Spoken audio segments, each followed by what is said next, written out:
नमस्कार मित्रों। स्वागत है आपका भारत की 75वीं स्वतंत्रता दिवस के अवसर पर विशेष रूप से आयोजित आज के इस वातायन की 69वीं संगोष्ठी में, जो वैश्विक हिंदी परिवार के तत्वावधान में आयोजित हो रही है। आप लोग जानते हैं कि जब से लॉकडाउन शुरू हुआ था, तब से वातायन ने वर्चुअल संगोष्ठियों का यह दौर शुरू किया है। उसमें अलग अलग समय पर अलग अलग तरह के कार्यक्रम होते आ रहे हैं। साप्ताहिक संगोष्ठियों में कभी हम किसी रचनाकार की स्मृति में आयोजन करते हैं, तो कभी संवाद की श्रृंखला चलाते हैं, तो कभी नवोदित रचनाकारों को हम मंच पर बुलाते हैं। संगोष्ठियों का यह दौर पिछले 1.5 वर्षों से चलता चला आ रहा है। आज का कार्यक्रम अपने आप में बहुत विशेष और महत्वपूर्ण कार्यक्रम है, और इसे बहुत महत्वपूर्ण मैं इसलिए मानता हूं कि हम लोग आज स्वतंत्रता दिवस, भारत की आज़ादी का जश्न मना रहे हैं। और मैंने देखा है ऐसे भारत अपने लोगों में, भारत में, कि जब अक्सर ऐसा होता है कि हम अपनी वर्षगांठ भूल जाते हैं या शादी की सालगिरह भूल जाते हैं, लेकिन ये जो 15 अगस्त का कार्यक्रम है, स्वतंत्रता दिवस या गणतंत्र दिवस को हम कभी नहीं भूलते। और इसका कारण ये है कि हम सब लोग कहीं ना कहीं उस आज़ादी की लड़ाई से जुड़े हैं, जिसमें न जाने कितने लोग शहीद हुए थे। यहाँ पे आज अधिकांश लोग, मैं समझता हूँ कि हम लोग स्वतंत्र भारत में हम लोगों का जन्म हुआ है, लेकिन फिर भी शायद ही कोई ऐसा प्रवासी भारतीय हो जिसके परिवार का, जिसके पूर्वजों का कोई ना कोई सदस्य उस स्वतंत्रता संग्राम से ना जुड़ा हो। आज के इस कार्यक्रम की एक विशेष बात यह भी है, और यह सोच है वातायन की संस्थापिका दिव्या माथुर जी की, कि आज 15 अगस्त के दिन हम 15 देशों के रचनाकारों को आज यहाँ पर सुनेंगे।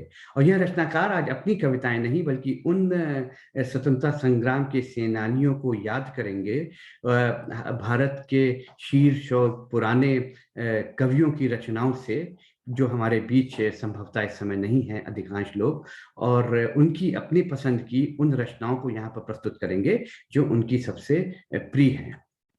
और इस सोच के साथ आज के इस कार्यक्रम में दिव्या जी की एक और सोच है, और वह भी मैं यहाँ पर उनको इनके संदेश के रूप में बताता हूँ कि आज के इस अवसर पर जो लोग यहाँ पर बेस्ट ड्रेस का पुरस्कार दिया जाएगा, प्राइज दिया जाएगा, और उसमें यूट्यूब और फेसबुक के माध्यम से आप लोग अपनी पसंद के जिस व्यक्ति को सबसे अच्छा पहनावा आज देखते हैं, उसको, इसके लिए आप से वोटिंग करने के लिए दिव्या जी का निवेदन है।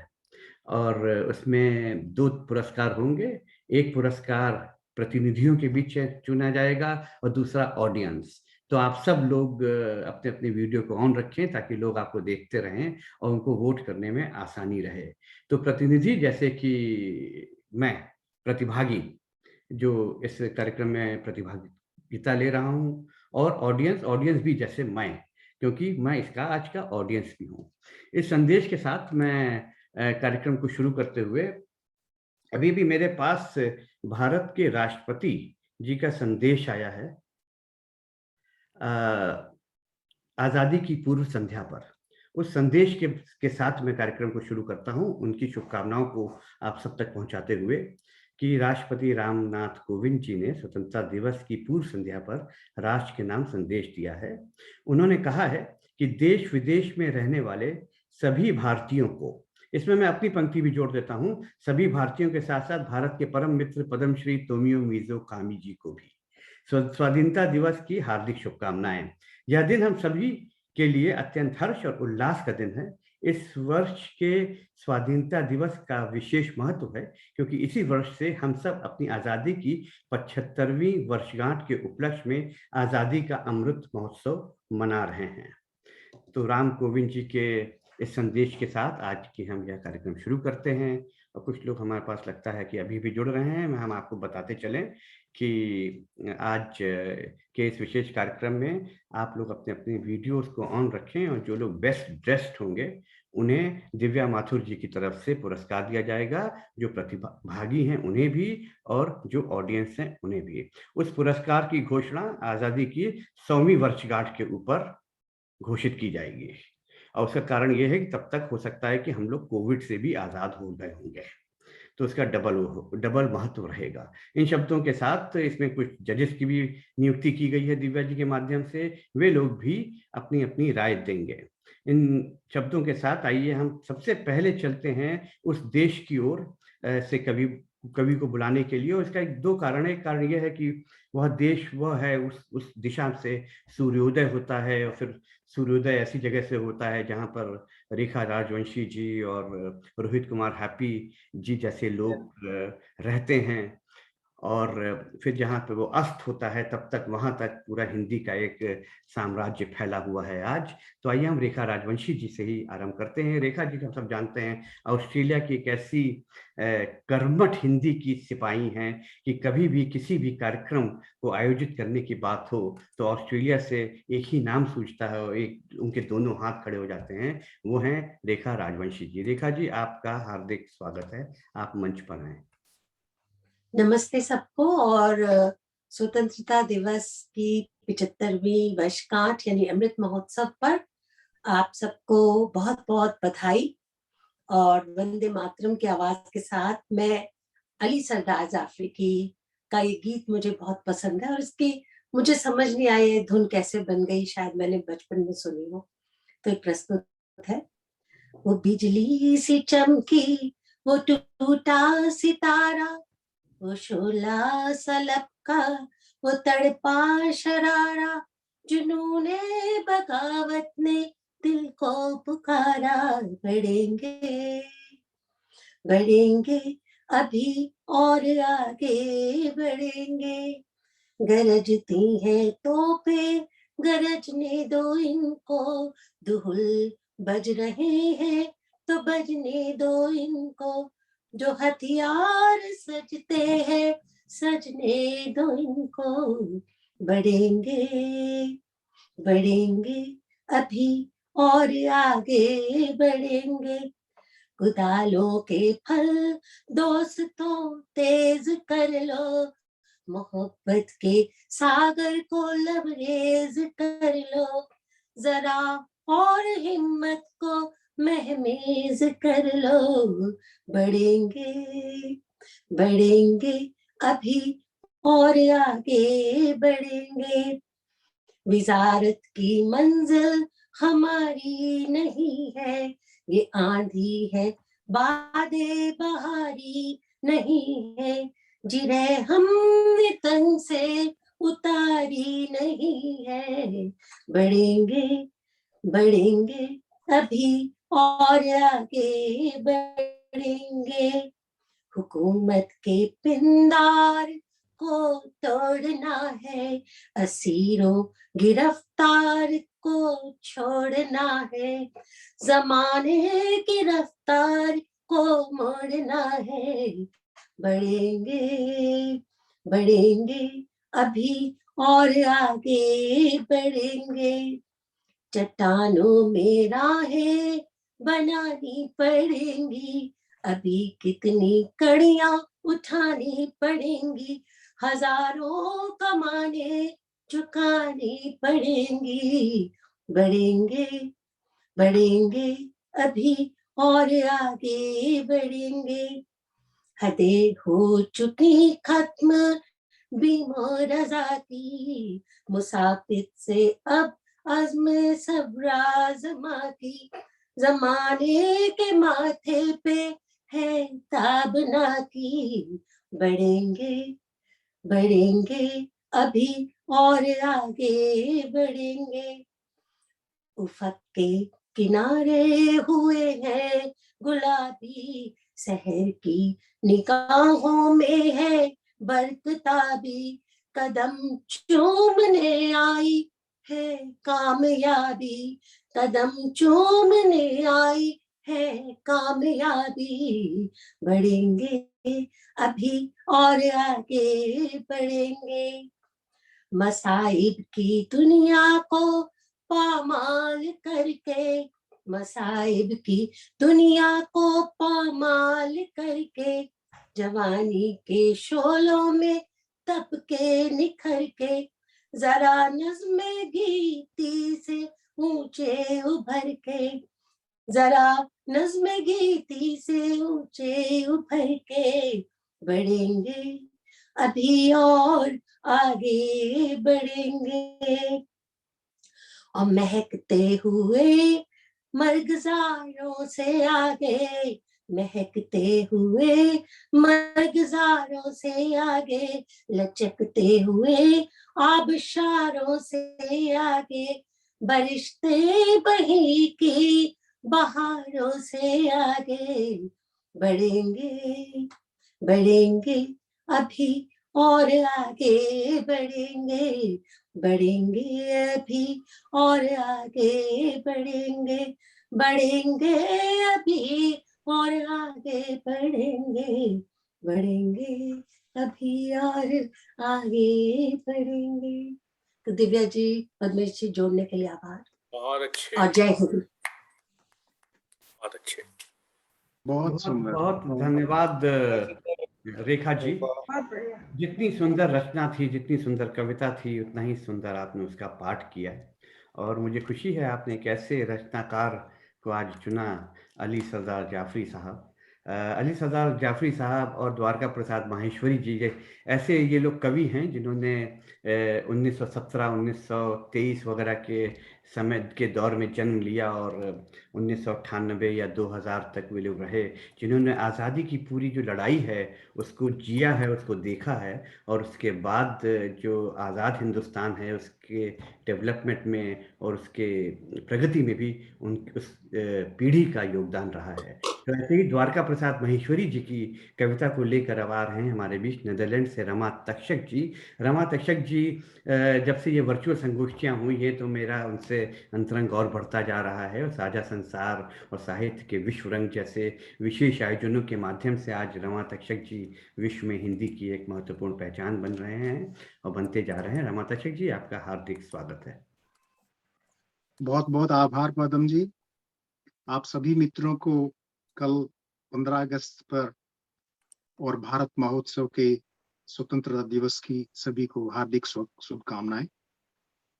मित्रों, मैं जैसा कि पद्म जी ने बताया, द्वारका प्रसाद महेश्वरी जी की कविता पढ़ूंगा, वीर तुम बढ़े चलो। उससे पहले थोड़ा सा बता दूं कि वीरता की बातें मुझे बचपन से ही सुनने को मिली हैं, घर में, गली में, मोहल्ले में, गांव में, क्योंकि मेरे गांव में लगभग हर घर में फौजी है और आजाद हिंद फौज में भी मेरे यहाँ मेरे भाई लगते थे, वो थे। और कारगिल युद्ध में तो मेरे छोटे भाई ने टाइगर हिल को अपने 2 साथियों के साथ कब्जे में लिया था। तो जब मैं उनकी कहानी सुनता हूं तो पसीने भी आ जाते हैं और जोश भी आता है।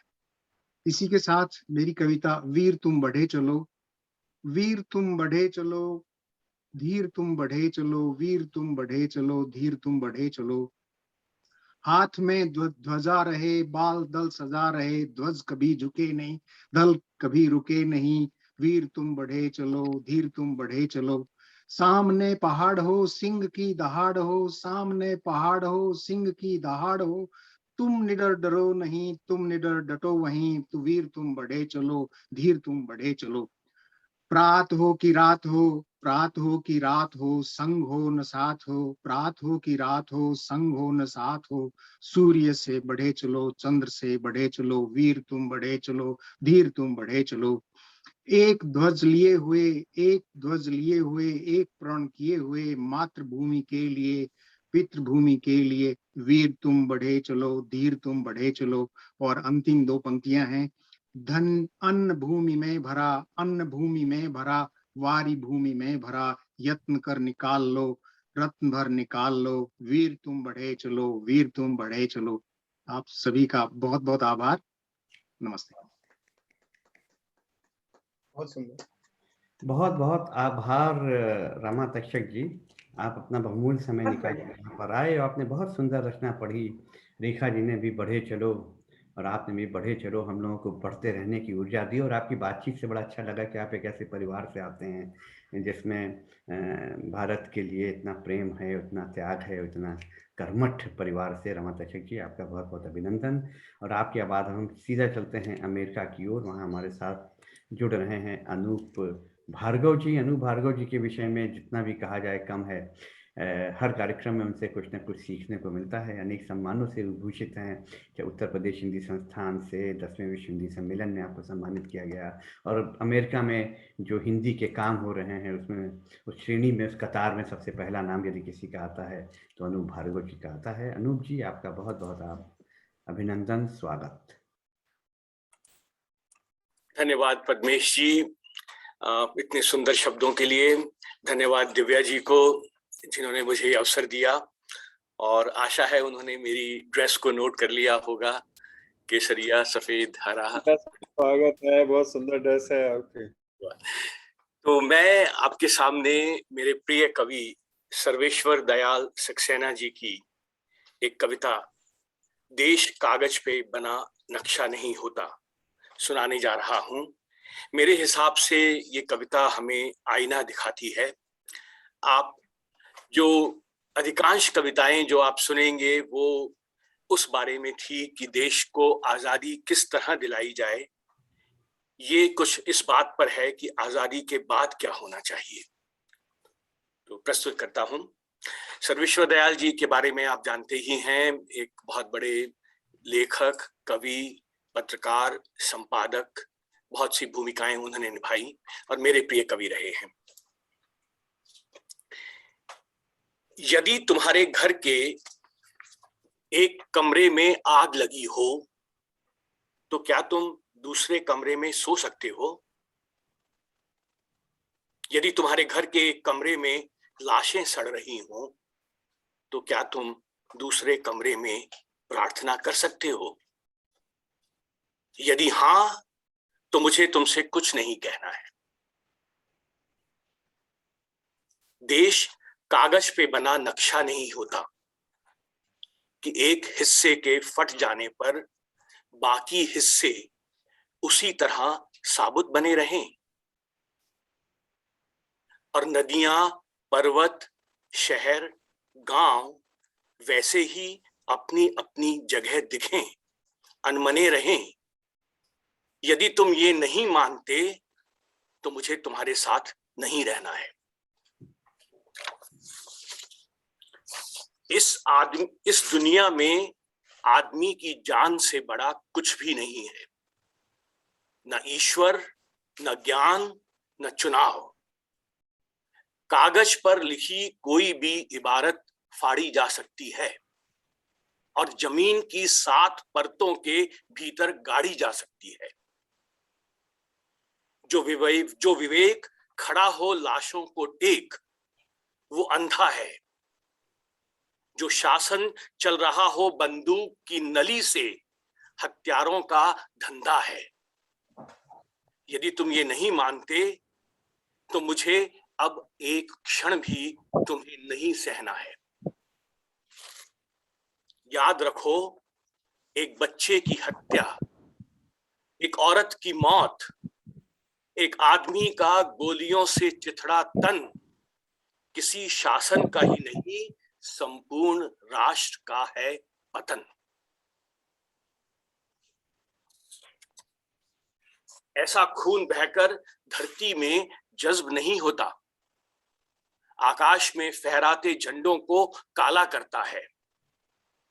जिस धरती पर फौजी बूटों के निशान हो और उन पर लाशें गिर रही हों, वो धरती यदि तुम्हारे खून में आग बनकर नहीं दौड़ती तो समझ लो कि तुम बंजर हो गए हो। तुम्हें यहां सांस लेने का नहीं है अधिकार, तुम्हारे लिए नहीं रहा अब ये संसार। आखिरी बात बिल्कुल साफ, किसी हत्यारे को कभी मत करो माफ, चाहे वो हो तुम्हारा यार, धर्म का ठेकेदार, चाहे लोकतंत्र का स्वनाम धन्य पहरेदार। धन्यवाद। बहुत बहुत धन्यवाद अनूप जी। सामाजिक चेतना को जगाती हुई सर्वेश्वर दयाल सक्सेना जी की इतनी उत्कृष्ट रचना आज आपने यहाँ पर प्रस्तुत की। और हम सब जानते हैं कि आज़ादी के बाद की में जो जिस पीढ़ी ने भारत को एक नई दिशा दी है, प्रगतिवाद की, उसमें सर्वेश्वर दयाल सक्सेना जी का नाम बहुत ऊपर आता है, चाहे वो पत्रकारिता के रूप में हो या उनके साहित्य के रूप में। आइए अब हम चलते हैं उस देश की ओर जब जब भारत की स्वतंत्रता की बात की जाती है या विश्व युद्ध की बात की जाती है तो उसमें बहुत बड़ा देश का नाम आता है, वो है जापान, जहाँ से सुभाष चंद्र बोस जी की एक तरह से वो कर्मभूमि मानी जाती है। और बहुत बड़ा और बहुत समृद्ध इतिहास है इस देश का। वहाँ से हमारे साथ जुड़े हुए हैं आज भारत के परम मित्र पद्मश्री तोमियो मिज़ुकामी जी। मैं स्वागत करता हूँ तोमियो मिज़ुकामी जी का, अभिनंदन करता हूँ कि आप आएँ और अपने पसंद की एक रचना यहाँ पर प्रस्तुत करें। तोमियो जी, धन्यवाद। आज भारत का स्वतंत्र दिवस है। आप लोग जश्न मनाते हैं, लेकिन जापान में आत्मसमर्पण का दिन है। हम लोग आज शहीदों को श्रद्धांजलि देते हैं। खैर, आपने सुभाष चंद्र जी का नाम लिया तो मैं जो आज़ाद हिंद फौज का गीत सुनाता हूँ।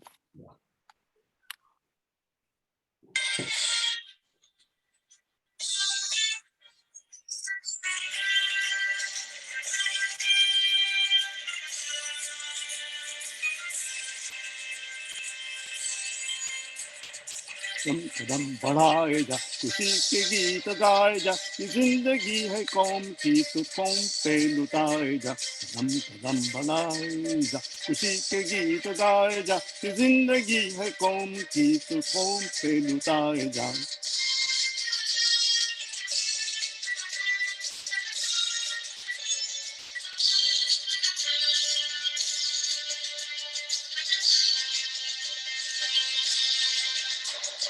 शेर हिंद आगे बढ़, मन से तू कभी न डर, उड़ा के दुश्मनों का सर जैसे वतन फड़ाए जा। शेर हिंद आगे बढ़, मन से तू कभी न डर, उड़ा के दुश्मनों का सर जैसे वतन बढ़ाए जा।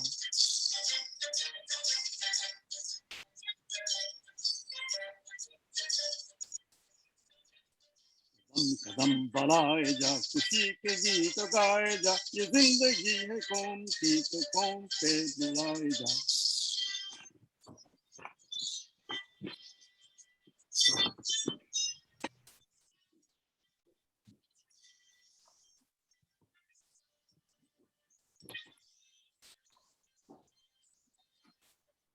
चलो दिल्ली पुकार के, कौमी निशान संभाल के, लाल किले पे गाड़ के लहलाए जा, लहलाए जा।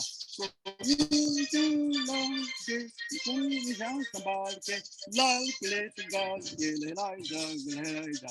कदम कदम बढ़ाए जा, खुशी के गीत गाए जा, जिंदगी है कौम की तो कौम पे लुटाए जा। कदम कदम बढ़ाए जा, खुशी के गीत गाए जा, जिंदगी है कौम की तो कौम पे लुटाए जा।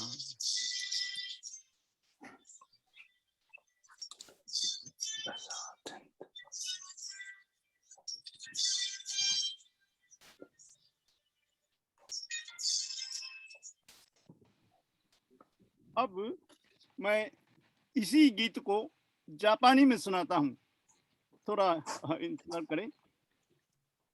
स्वागत है, स्वागत है। आवाज नहीं आ रही।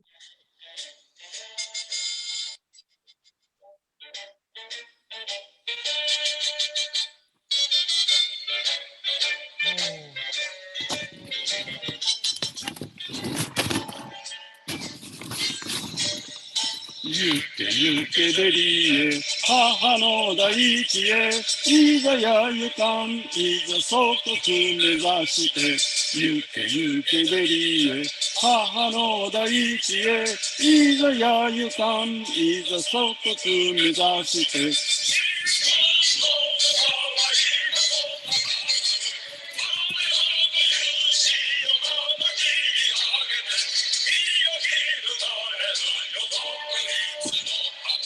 ゆけべりへ母の大地へいざやゆかんいざ祖国目指して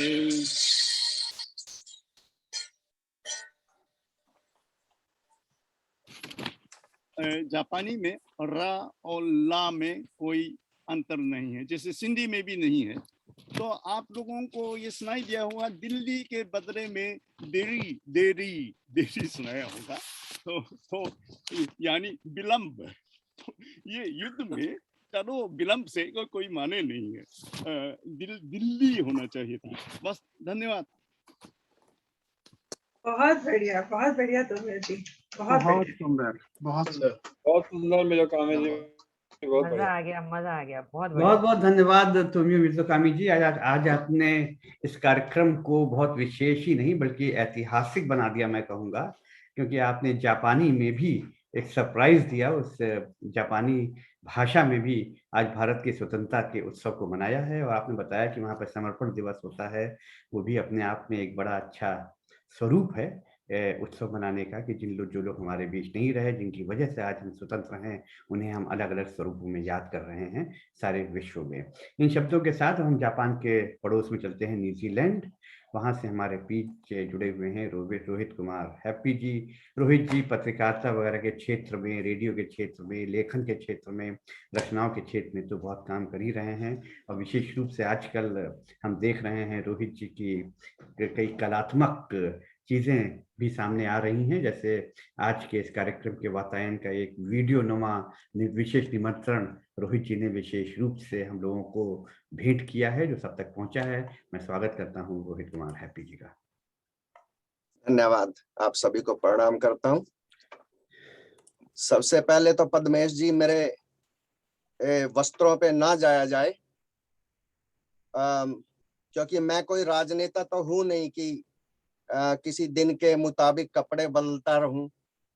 और वैसे हमारे अनूप भाई ने बड़े सुंदर कपड़े डाले हैं, लेकिन इन्हीं के अमेरिका में कभी स्वामी विवेकानंद ने कहा था, in your culture a tailor makes a gentleman, but in our culture character makes a gentleman. वाह वाह, तो याद आ गया। वाह वाह तो वाह। मैं बात करता हूँ चंद्रशेखर आजाद की, और उन्हीं की रचना आज पढ़ूंगा, जो शायद किसी ने, अगर आप में से वो पहले पढ़ी सुनी हो तो मुझे बताएं। दुर्लभ रचना है, लेकिन उससे पहले दो पंक्तियां उनको भेंट करूंगा, चंद्रशेखर आजाद को। शत्रुओं के प्राण उन्हें देख सूख जाते थे, शत्रुओं के प्राण उन्हें देख सूख जाते थे, जिस्म जाते कांप मुंह पीले पड़ जाते थे। देश था गुलाम पर आजाद वे कहाते थे, देश था गुलाम पर आजाद वे कहाते थे। और अब चंद्रशेखर आजाद की रचना, इसमें दो शब्द हैं उर्दू के, कुव्वत फरियाद, कुव्वत यानी आपका दमखम, आपकी ताकत, और एक रायगा, रास्ते में गिरा हुआ, पड़ा हुआ रास्ते में। हम दिखाएंगे तुम्हें वह कुव्वत फरियाद की, हम दिखाएंगे तुम्हें वह कुव्वत फरियाद की, बेसदा होगी नहीं जंजीर है आजाद की, बेसदा होगी नहीं जंजीर है आजाद की। कौन कहता है कि मेरा रायगा खू जाएगा, कौन कहता है कि मेरा रायगा खू जाएगा।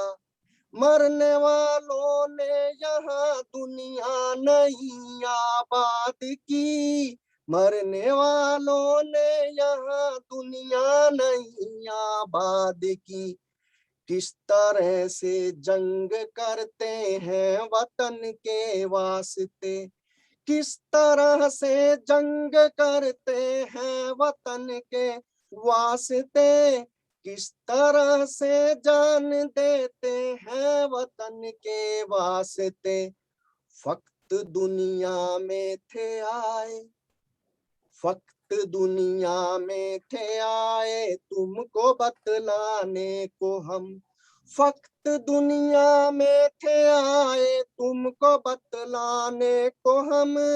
खुश रहो अहले वतन, चलते हैं बंदे मातरम, हम दिखाएंगे तुम्हें वह कुव्वते फरियाद की। बेसदा होगी नहीं जंजीर है आजाद की, बेसदा होगी नहीं जंजीर है आजाद की। धन्यवाद। बहुत सुंदर, पहली बार सुना। बहुत बहुत धन्यवाद। बहुत बहुत सुंदर रचना का चयन रोहित जी। और जब हम आज़ादी की स्वतंत्रता की बात करते हैं, शहीदों को याद करने की बात करते हैं, तो निश्चित रूप से चंद्रशेखर आज़ाद जैसे लोगों का नाम सबसे पहले हमारी जुबान पर आता है। और इस रचना को सुनने के बाद एक ऐसा ऐसा एहसास हो रहा है कि वो लोग जो लोग शहीद हुए हैं हमारे भारत की आज़ादी के लिए, इन कविताओं के माध्यम से कितनी पीड़ा और कितना उनके मन में जो भारत के लिए एहसास भरा हुआ था, किस प्रकार से रचनाओं के माध्यम से आगे आता है। और मुझे लगता है कि इस प्रकार की जुबान और इस प्रकार की रचनाओं को बहुत बड़ा योगदान है, इस प्रकार के साहित्य का बहुत बड़ा योगदान है भारत की आज़ादी में, जिसने पूरे भारतवर्ष में कश्मीर से कन्याकुमारी तक लोगों के अंदर ऊर्जा बढ़ी, उन्हें प्रोत्साहित भी किया। बहुत बहुत धन्यवाद रोहित जी। और इसी प्रकार आज मैं अपने अगले कवि को निमंत्रित करता हूँ। हमारे यहाँ ब्रिटेन में आयरलैंड के कवि अभिषेक त्रिपाठी जी ने गलवान के वीरों के ऊपर एक रचना रखी है। उसकी 2 पंक्तियों के साथ में बल्गेरिया से मोना कौशिक जी को निमंत्रित करूंगा कि वो सो गए वो हंसते हंसते, बर्फ का कफन ओढ़ा कफन है। सो गए वो हंसते हंसते, बर्फ का ओढ़ा कफन है। तुम संभालो दोस्त तो अब ये तुम पे छोड़ा वतन है। अभिषेक जी की इन पंक्तियों के साथ मैं निमंत्रित करता हूँ बल्गेरिया की विख्यात रचनाकार और साहित्यकार मोना कौशिक जी का। मोना कौशिक जी के ने जो अनुवाद के काम किए हैं, पौराणिक कथाओं के ऊपर आप जो विशेषता हासिल की है, अनुवाद के में अपना बहुत एक योगदान दिया है। सूफिया विश्वविद्यालय में इंडोलॉजी विभाग में प्राध्यापक हैं डॉक्टर मोना कौशिक जी। आपका अभिनंदन, स्वागत। मोना जी। बहुत बहुत धन्यवाद पद्मेश जी, दिव्या जी। आप सभी को स्वतंत्रता दिवस की पूर्व संध्या पर शुभकामनाएं। और आज इस देश की महान संस्कृति व परंपरा को प्रणाम करते हुए महाकवि निराला की राम की शक्ति पूजा से कुछ पंक्तियां आपके सामने प्रस्तुत कर रही हूँ। है नहीं शरासन आज हस्त तूड़ी स्कंध, वह नहीं सोता निविड़ जटा दृढ़ मुकुट बंध। सुन पड़ता सिंहनाद रण कोलाहल अपार, उमड़ता नहीं मन स्तब्ध सुधी है ध्यानधार। पूजो प्रांत जपते दुर्गा दश भुजा नाम, मन करते मनन नामों के गुणग्राम। बीता वह दिवस हुआ मन स्थिर इष्ट के चरण, गहन से गहनतर होने लगे समाराधन। क्रम क्रम से हुए पार राघव के पंच दिवस, चक्र से चक्र मन बढ़ता गया ऊर्ध्व निर्लस। कर पूजा पूरा कर एक चढ़ाते इंदिवर, निज पुरश्चरण इस भांति कर रहे हैं पूरा कर। चढ़ षष्ठ दिवस आज्ञा पर हुआ समासित मन, प्रति जब से खिंच खिंच होने लगा महाकर्षण। संचित त्रिकुटी पर ध्यान द्विदल देवी पथ, जबके स्वर लगा कांपने थर थर थर अंबर। अर्पित 2 दिन निष्पदन एक आसन पर रहे राम, अर्पित करते इंदिवर जपते हुए नाम। 8वां दिवस मन ध्यान युक्त चढ़ता ऊपर, कर गया अतिक्रम ब्रह्मा शंकर का स्तर। हो गया विजित ब्रह्मांड पूर्ण देवता स्तब्ध, हो गए दग्ध जीवन के तप के समारब्ध। रह गया एक इंदिवर मन देखता पार, प्राय करने को हुआ दुर्ग जो सहस्रार। विप्रहर रात्रि साकार हुई, दुर्गा छुपकर हंस उठा ले गई पूजा का प्रिय इंदिवर। यह अंतिम जप ध्यान में देखते चरण युगल, राम ने बढ़ाया कर लेने को नील कमल। कुछ ना लगा हाथ, हुआ सहसा स्थिर मन चंचल, ध्यान की भूमि से उतरे खोले पलक विमल, देखा वहां रिक्त आसन, यह जप का पूर्ण समय, आसन छोड़ा असिद्धि, भर गए नयन द्वय। धिक जीवन को जो पाथा ही आया है विरोध, धिक साधन जिसके लिए सदा ही किया शोध, जानकी हाय उद्धार प्रिया का न हो सका, वह एक और मन रहा राम का जो ना थका, जो नहीं जानता दैन्य नहीं जानता विनय, कर गया भेद वह माया वरण प्राप्त कर जय, बुद्धि के दुर्ग पहुंचा विद्युत गति हत चेतन, राम में जगी स्मृति हुए सजग भाव भाव प्रमन, यह है उपाय कह उठे राम ज्यों मंदिरित घन, कहती थी माँ मुझे सदा राजीव नयन, पूरा करता हूँ देकर मात एक नयन, कहकर देखा तूणीन ब्रह्मशर रहा झलक, ले लिया हस्त लक लक करता वह महाफलक, ले अस्त्र थाम कर दक्षिण लोचन, ले अर्पित करने को उद्यत हो गए सुमन, जिस क्षण बंध गया बेदने को दृढ़ दृढ़ निश्चय, कांपा ब्रह्मांड हुआ देवी का त्वरित उदय, साधु साधु साधक धीर धर्म धन धान्य राम, कह लिया भगवती ने राम का हस्त थाम, देखा राम ने सामने श्री दुर्गा भास्कर, वामपद असुर स्कंद पर रहा दक्षिण हरि पर, ज्योतिर्मय रूप हस्त दश विविध अस्त्र सज्जित, मंद स्मित मुख लख हुई विश्व को श्री लज्जित, है दक्षिण में लक्ष्मी सरस्वती वाम भाग, दक्षिण गणेश कार्तिक बाएं रण रंग राग, मस्तक पर शंकर पद पद्मों पर श्रद्धा भर, श्री राघव हुए प्रणत मंद स्वर वंदन कर, होगी जय हे पुरुषोत्तम नवीन, कह महाशक्ति राम के बदन में हुई लीन, कह महाशक्ति राम के बदन में हुई लीन।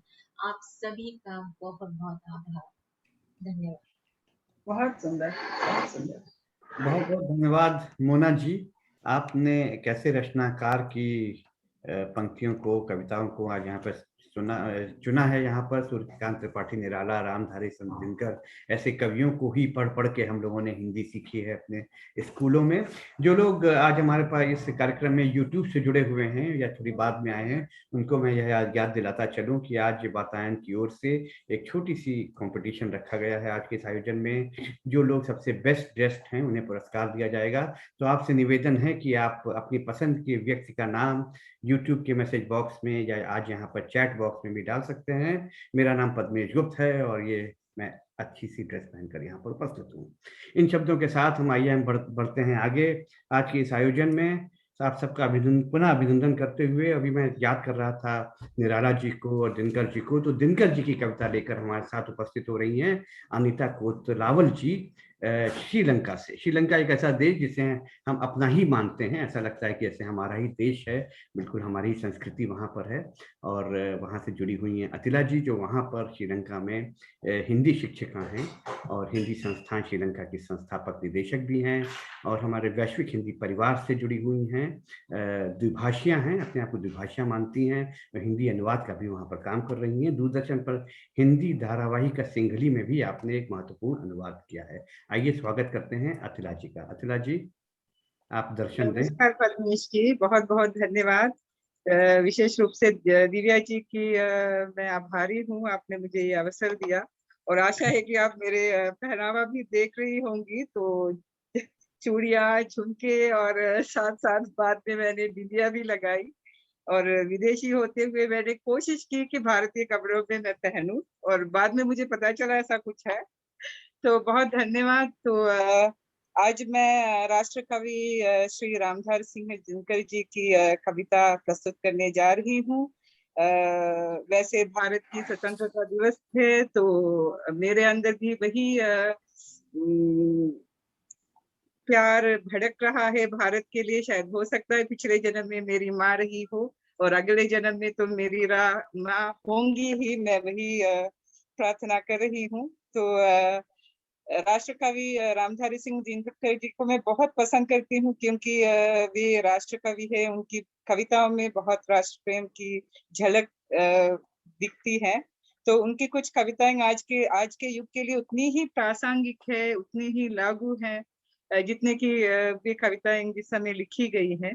तो उनमें से एक कविता जो समर शेष है, उसे मैं पढ़ना चाहूंगी, क्योंकि समर शेष है। आज भी हमें आवाज उठाने का आज अभी भी हमारे पास वक्त है। तो समर शेष है। ढीली करो धनुष की डोरी, तरकस काकस खोलो, किसने कहा युद्ध की बेला चली गई, शांति से बोलो। किसने कहा और मत बेधो हृदय वाहिनी के शर से, भरो भुवन का अंग कुमकुम से, कुसुम से, केसर से। कुमकुम कुमकुम किसे लीपूं, किसे सुनाऊं, किसको कोमल गान, तड़प रहा आंखों के आगे भूखा हिंदुस्तान। फूलों के रंगीन लहर पर ओ उतरने वाले, ओ रेशमी नगर के वासी, ओ छवि के मतवाले। सकल देश में हाला हल है, दिल्ली में हाला है, दिल्ली में रोशनी शेष, भारत में अंधियाला है। मखमल के पर्दों के बाहर, फूलों के उस पार, जो का त्यों है खड़ा आज भी मरघट सा संसार। वह संसार जहां तक पहुंची अब तक नहीं किरण है, जहां क्षितिज है शून्य अभी तक अंबर तिमिर वरण है। देख जहां का दृश्य आज भी अंतस्थल हिलता है, माँ को लज्जा वसन और शिशु को न क्षीर मिलता है। पूज रहा है जहां चकित हो जन जन देख आकाश, 60 वर्ष हो गए राह में, अटका कहाँ स्वराज, अटका कहाँ स्वराज। बोल दिल्ली तू क्या कहती है, तू रानी बन गई, वेदना जनता क्यों सहती है। सबके भाग्य दबा रखे हैं किसने अपने घर में, उतरी थी जो विभा हुई बंदनी बता किस घर में। समर शेष है ये प्रकाश बंदी घर से छूटेगा, और नहीं तो तुझ पर पापिनी महावज्र टूटेगा। समर शेष है उस स्वराज को सत्य बनाना होगा, जिसका है ये न्यास उसे सत्वर पहुंचाना होगा। धारा के मग में अनेक जो पर्वत खड़े हुए हैं, गंगा का पथ रोक इंद्र के गज जो अड़े हुए हैं। कह दो उनसे झुके अगर तो जग में यश पाएंगे, अड़े रहे अगर तो ऐरावत पत्तों से बह जाएंगे। समर शेष है जनगंगा को खुलकर लहराने दो, शिखर को डूबने और मुकुटों को बह जाने दो। पथरीली ऊंची जमीन है तो उनको तोड़ेंगे, समतल पीटे बिना समर की भूमि नहीं छोड़ेंगे। समर शेष है चलो ज्योतियों के बरसाते तीर, खंड खंड हो गिरे विषमता की काली जंजीर। समर शेष है अभी मनुज भक्षी हुंकार रहे हैं, गांधी का पी रुधिर जवाहर पर हुंकार रहे हैं। समर शेष है अहंकार इतना हरना बाकी है, वृक्ष को दंतहीन अहि को निर्विष करना बाकी है। समर शेष है शपथ धर्म की लाना है वो काल, विचरे अभय देश में गांधी और जवाहरलाल। तिमिर पुत्र में दस्यु कहीं कोई दुष्कंड रचे ना, सावधान हो खड़े देश भर में गांधी की सेना। बलि देकर भी बलि स्नेह का ये मृदु व्रत साधो रे, मंदिर और मस्जिद दोनों में एक तार बांधो रे। समर शेष है नहीं पाप का भागी केवल व्याग, जो तटस्थ है समय लिखेगा उनके भी अपराध, जो तटस्थ है समय लिखेगा उनके भी अपराध। बहुत बहुत धन्यवाद। क्या बात है, बहुत बहुत धन्यवाद अतिला जी, और बहुत सुंदर प्रस्तुति भी और बहुत सुंदर चयन भी, और बड़ा अच्छा लग रहा है कि श्रीलंका की होते हुए भी आपने भारत प्रेम की ही बात आपको नहीं उजागर किया, बल्कि यहाँ की एक ऐसी समर शेष रचना की प्रस्तुति की जो आज भी हम लोगों के अंदर इतनी ऊर्जा भर देती है, एक दिशा देती है जीवन में आगे बढ़ने के लिए। जो हमारे प्रवासी भारतीय हैं दुनिया भर में और यहाँ विशेष रूप से यहाँ इंग्लैंड में रह रहे हैं, तो वातायन हमारी यूके की संस्था है, तो जब ऐसे आयोजन होते हैं तो मैं प्रयास करता हूँ कि जो हमारा यहाँ का युवा वर्ग है उसको मैं साथ लेता चलूँ अपने कार्यक्रमों में। तो मैं अगली कवित्री को निमंत्रित करता हूँ तिथि दानी जी की इस कविता से, जो भारत प्रेम में उन्होंने लिखी है कि मैं ब्रिटेन में हूँ आजकल, लेकिन आज मेरी भवों के बीच गर्व से घूमती है। कभी कभी उसमें नजर आती है एक ठंडी और आत्मी चमक, नहीं कोई संदेह नहीं मुझे, मेरी देह में घुला सबसे ज्यादा नमक हिंद महासागर से आया है। सो हिंद महासागर का नमक सारी दुनिया में लोगों के अंदर फैला हुआ है। और अब हम दूसरे छोर में चलते हैं विश्व के ट्रिनिडाड की ओर। ट्रिनिडाड और टोबैगो से हमारे साथ जुड़ी हुई हैं आशा मोर जी। आशा मोर जी वहाँ सेंट क्लेयर सेंटर की प्रबंध संचालक हैं और बच्चों को हिंदी पढ़ा रही हैं। आपकी कविताएं, कहानी, लेख, साक्षात्कार, लघु कथाएं तो हम लोग पढ़ते ही रहते हैं, सुनते ही रहते हैं। तो आइए हम स्वागत करते हैं ट्रिनिडाड से आशा मोर जी का। नमस्कार पद्मेश जी, दिव्या जी और सभी मित्रों को, और सभी को स्वतंत्रता दिवस की हार्दिक शुभकामनाएं।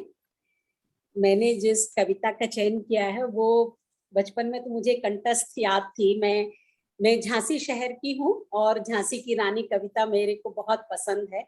सुभद्रा कुमारी चौहान जी की लिखित ये कविता झांसी की रानी लक्ष्मीबाई की वीर गाथा है। तो आपके सामने ये पंक्तियां कुछ प्रस्तुत हैं।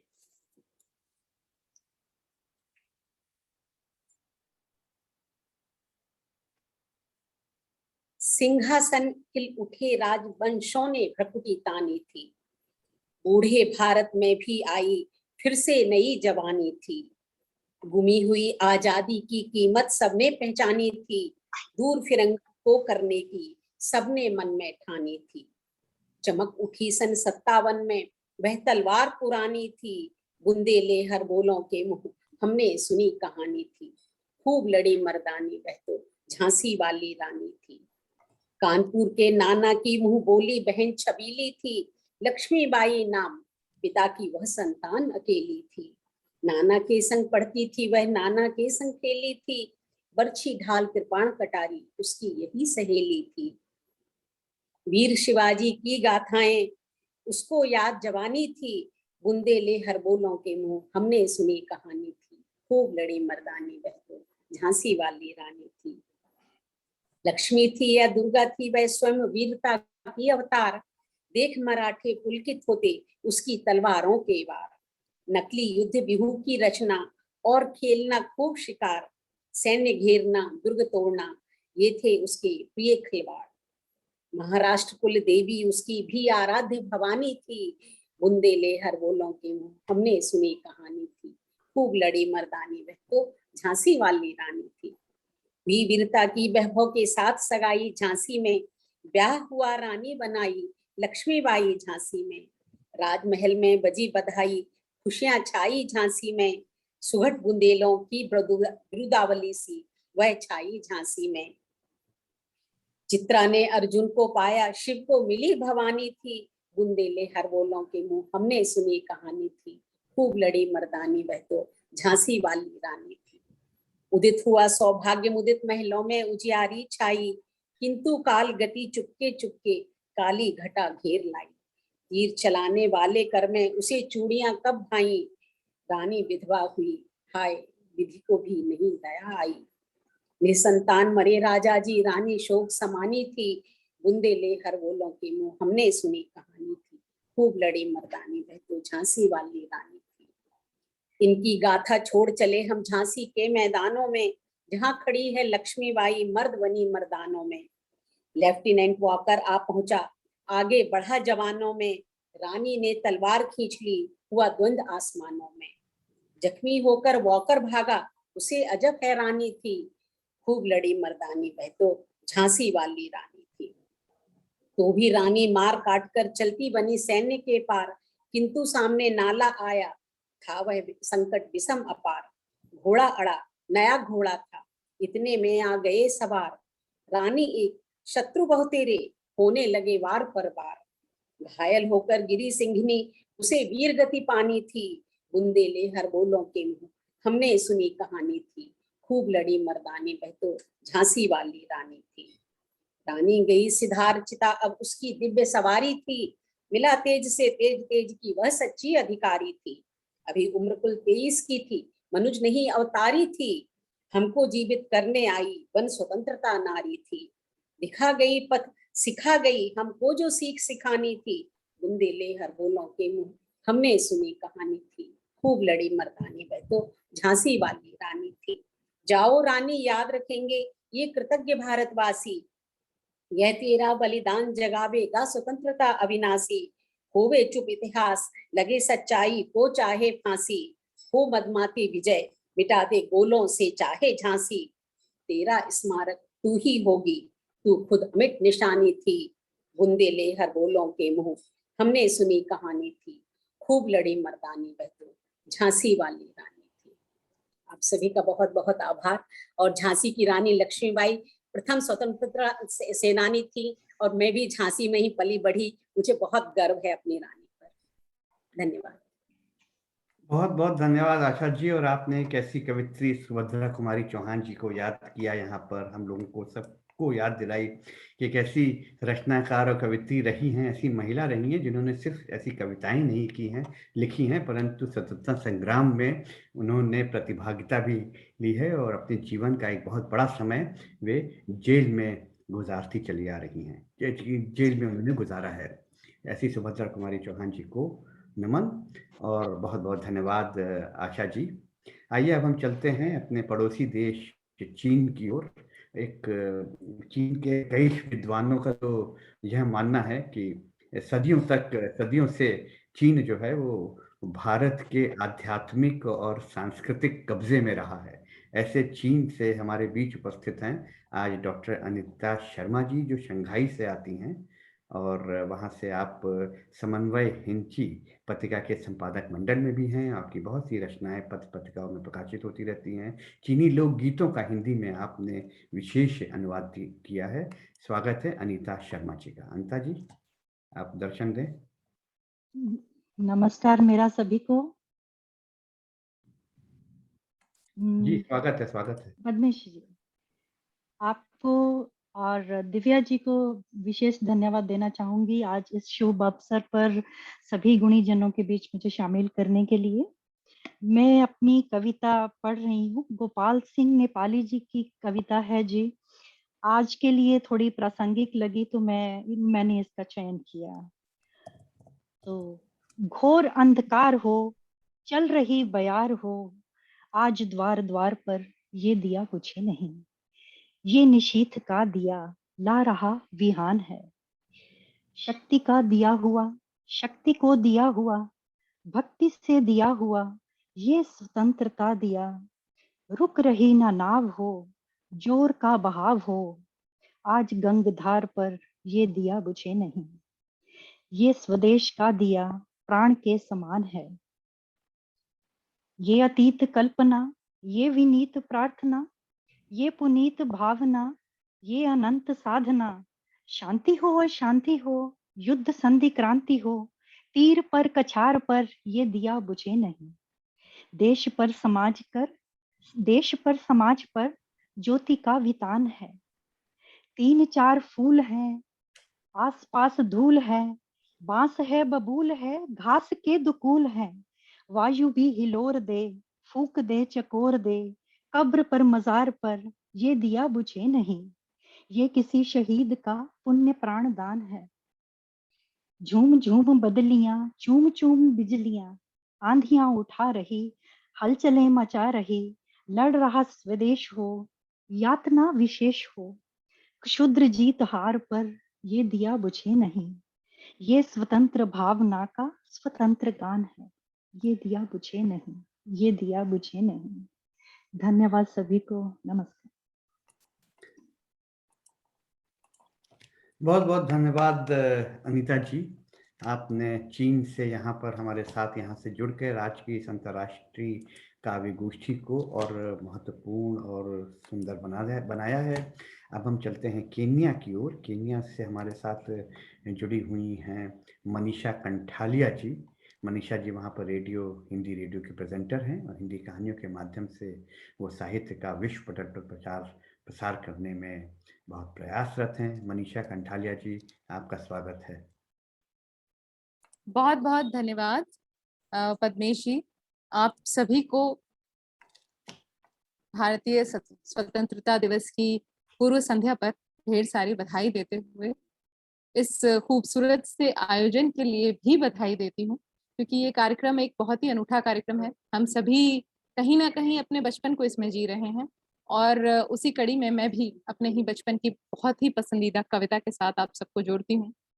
हरिवंश राय बच्चन की कविता, वो कविता जो हमें अंधेरे से उजाले की ओर जाने की प्रेरणा देती है और कहीं ना कहीं हमारे स्वतंत्रता सेनानियों को भी प्रेरणा देती थी। तो मैं आप सबके सामने पढ़ती हूँ नीड़ का निर्माण फिर। नीड़ का निर्माण फिर। मैं एक बार पुनः शुरू करूं उससे पहले जानना चाहती हूँ, मेरी आवाज आप तक पहुंच रही है ना? जी हाँ, बिल्कुल पहुंच रही है। अगर ना पहुंच रही होती तो अब तक बहुत लोग आवाज दे चुके होते हैं। जी बहुत बहुत शुक्रिया। तो इसी आवाज पर शुरू करती हूँ। नीड़ का निर्माण फिर, नेह का आह्वान फिर, नीड़ का निर्माण फिर, नेह का आह्वान फिर। वह उठी आंधी की नभ में छा गया सहसा अंधेरा, धूलि धूसर बादलों ने भूमि को इस भांति घेरा। रात सा दिन हो गया फिर, रात आई और काली, लग रहा था अब न होगा इस निशा का फिर सवेरा। रात के उत्पात भय से भीत जन जन भीत कण कण, किंतु प्राची से उषा की मोहनी मुस्कान फिर। नीड़ का निर्माण फिर, नेह का आह्वान फिर, नीड़ का निर्माण फिर, नेह का आह्वान फिर। वह चले झोंके की कांपे भीम कायावान भूधर, जड़ समेत उखड़ पुखड़ कर गिर पड़े टूटे विटपवर। आयतन को से विनिर्मित हौसलों पर क्या न बीती, डगमगाए जब की कंकड़ ईंट पत्थर के महल घर। बोल आशा के विहंगम, किस जगह पर तू छिपा था, जो गगन पर चढ़ उठा था गर्व से निज तान फिर। नीड़ का निर्माण फिर, नेह का आह्वान फिर, नीड़ का निर्माण फिर, नेह का आह्वान फिर। रुद्ध नभ के व्रजदंतों में उषा है मुस्कुराती, घोर गर्जन में गगन के कंठ में खग पंक्ति गाती। एक चिड़िया चोंच में तिन कालिए जो जा रही है, वह सहज में ही पवन 49 को नीचा दिखाती। नाश के दुख से कभी दबता नहीं निर्माण का सुख, प्रलय की निस्तब्धता से सृष्टि का नवगान फिर। नीड़ का निर्माण फिर, नेह का आह्वान फिर, नीड़ का नेह का आह्वान फिर, नीड़ का निर्माण फिर, नेह का आह्वान फिर। बहुत बहुत धन्यवाद और एक बार पुनः आप सभी को स्वतंत्रता दिवस की ढेर सारी शुभकामनाएं। बहुत बहुत धन्यवाद मनीषा जी, आपने हम सबके प्रिय हरिवंश राय बच्चन जी की इतनी सुंदर रचना के माध्यम से आज के इस कार्यक्रम को इतना सुंदर और विशेष बनाया। और सुस्वर जो आपने काव्य पाठ किया है वो भी अपने आप में बहुत बड़ा आकर्षण रहा हमारी सभी ऑडियंस के लिए। बहुत बहुत मैं निमंत्रित करता हूँ, एक दुनिया के एक और छोर है फिजी, और फिजी से हमारे बीच उपस्थित हैं श्वेता दत्त चौधरी जी। श्वेता जी जो हैं वो लेखिका हैं, हिंदी अंग्रेजी की अध्यापिका हैं, बनारस हिंदू विश्वविद्यालय से एमए और उसके बाद फिजी सेवा आश्रम संघ और भारत फिजी मैत्री मंच में सामाजिक कार्यकर्ता के रूप में प्रतिष्ठित हैं। मैं बहुत विनम्रता के साथ आग्रह करता हूँ श्वेता चौधरी जी के कि आप मंच पर आएं और मैं आपको आप दर्शन दें यहाँ पर। जिससे मैं आपको हाईलाइट कर सकूं। श्वेता जी, स्वागत है। नमस्ते सभी को, जी मेरा आदर श्वेता प्रणाम। जी, स्वागत है। जी बहुत बहुत धन्यवाद। कीजिए, मैं अभी शाम 4 बजे सुबह है और आप सभी को भारत के स्वतंत्रता दिवस की बहुत बहुत शुभकामनाएं। और अनिल शर्मा जी, आपको बहुत बहुत शुभकामनाएं देती हूँ और सभी को देना चाहूंगी, लेकिन मुख्य रूप से शर्मा जी को, क्योंकि मेरी कविताओं के पीछे उन्हीं का हाथ है। लेकिन आज मैं महादेवी वर्मा जी की कविता को प्रस्तुत करने जा रही हूँ, जिसका शीर्षक है मस्तक देकर आज खरीदेंगे हम ज्वाला। वैसे नेताजी ने तो कहा है, तुम मुझे खून दो मैं तुम्हें आजादी दूंगा। तो महादेवी जी की कविता में बिल्कुल ऐसे ही फुहारे सुनने को मिलेंगे। जो ज्वाला नभ में बिजली है, जिसकी रवि राशि ज्योति जली है, तारों में बन जाती है शीतलतादायक उजियाला। मस्तक देकर हम आज खरीदेंगे ज्वाला। फूलों में जिसकी लाली है, धरती में जो हरियाली है, जिससे तप तप कर सागर जल बनता शाम घटाओं वाला। मस्तक देकर आज खरीदेंगे हम ज्वाला। कृष्ण जिसे वंशी में गाते हैं, राम धनुष टंकार बनाते हैं। कृष्ण जिसे वंशी में गाते हैं, राम धनुष टंकार बनाते हैं। जिसे बुद्ध ने आंखों में भर बांटी थी अमृत की हाला। मस्तक देकर आज हम खरीदेंगे हम ज्वाला। धन्यवाद।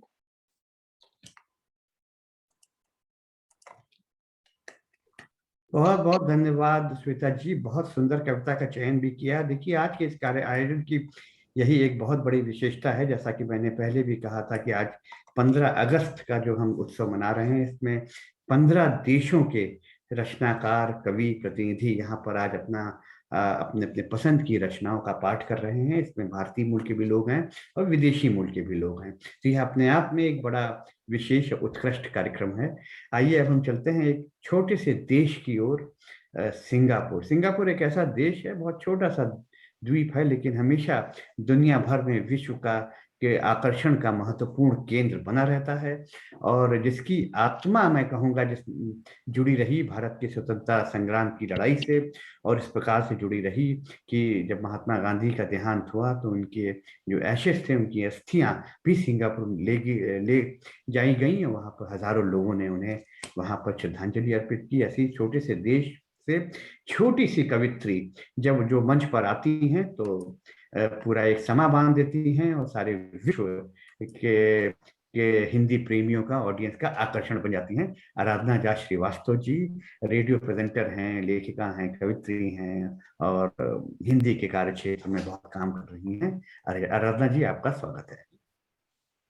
बहुत बहुत आभार पद्मेश्री दिव्या जी।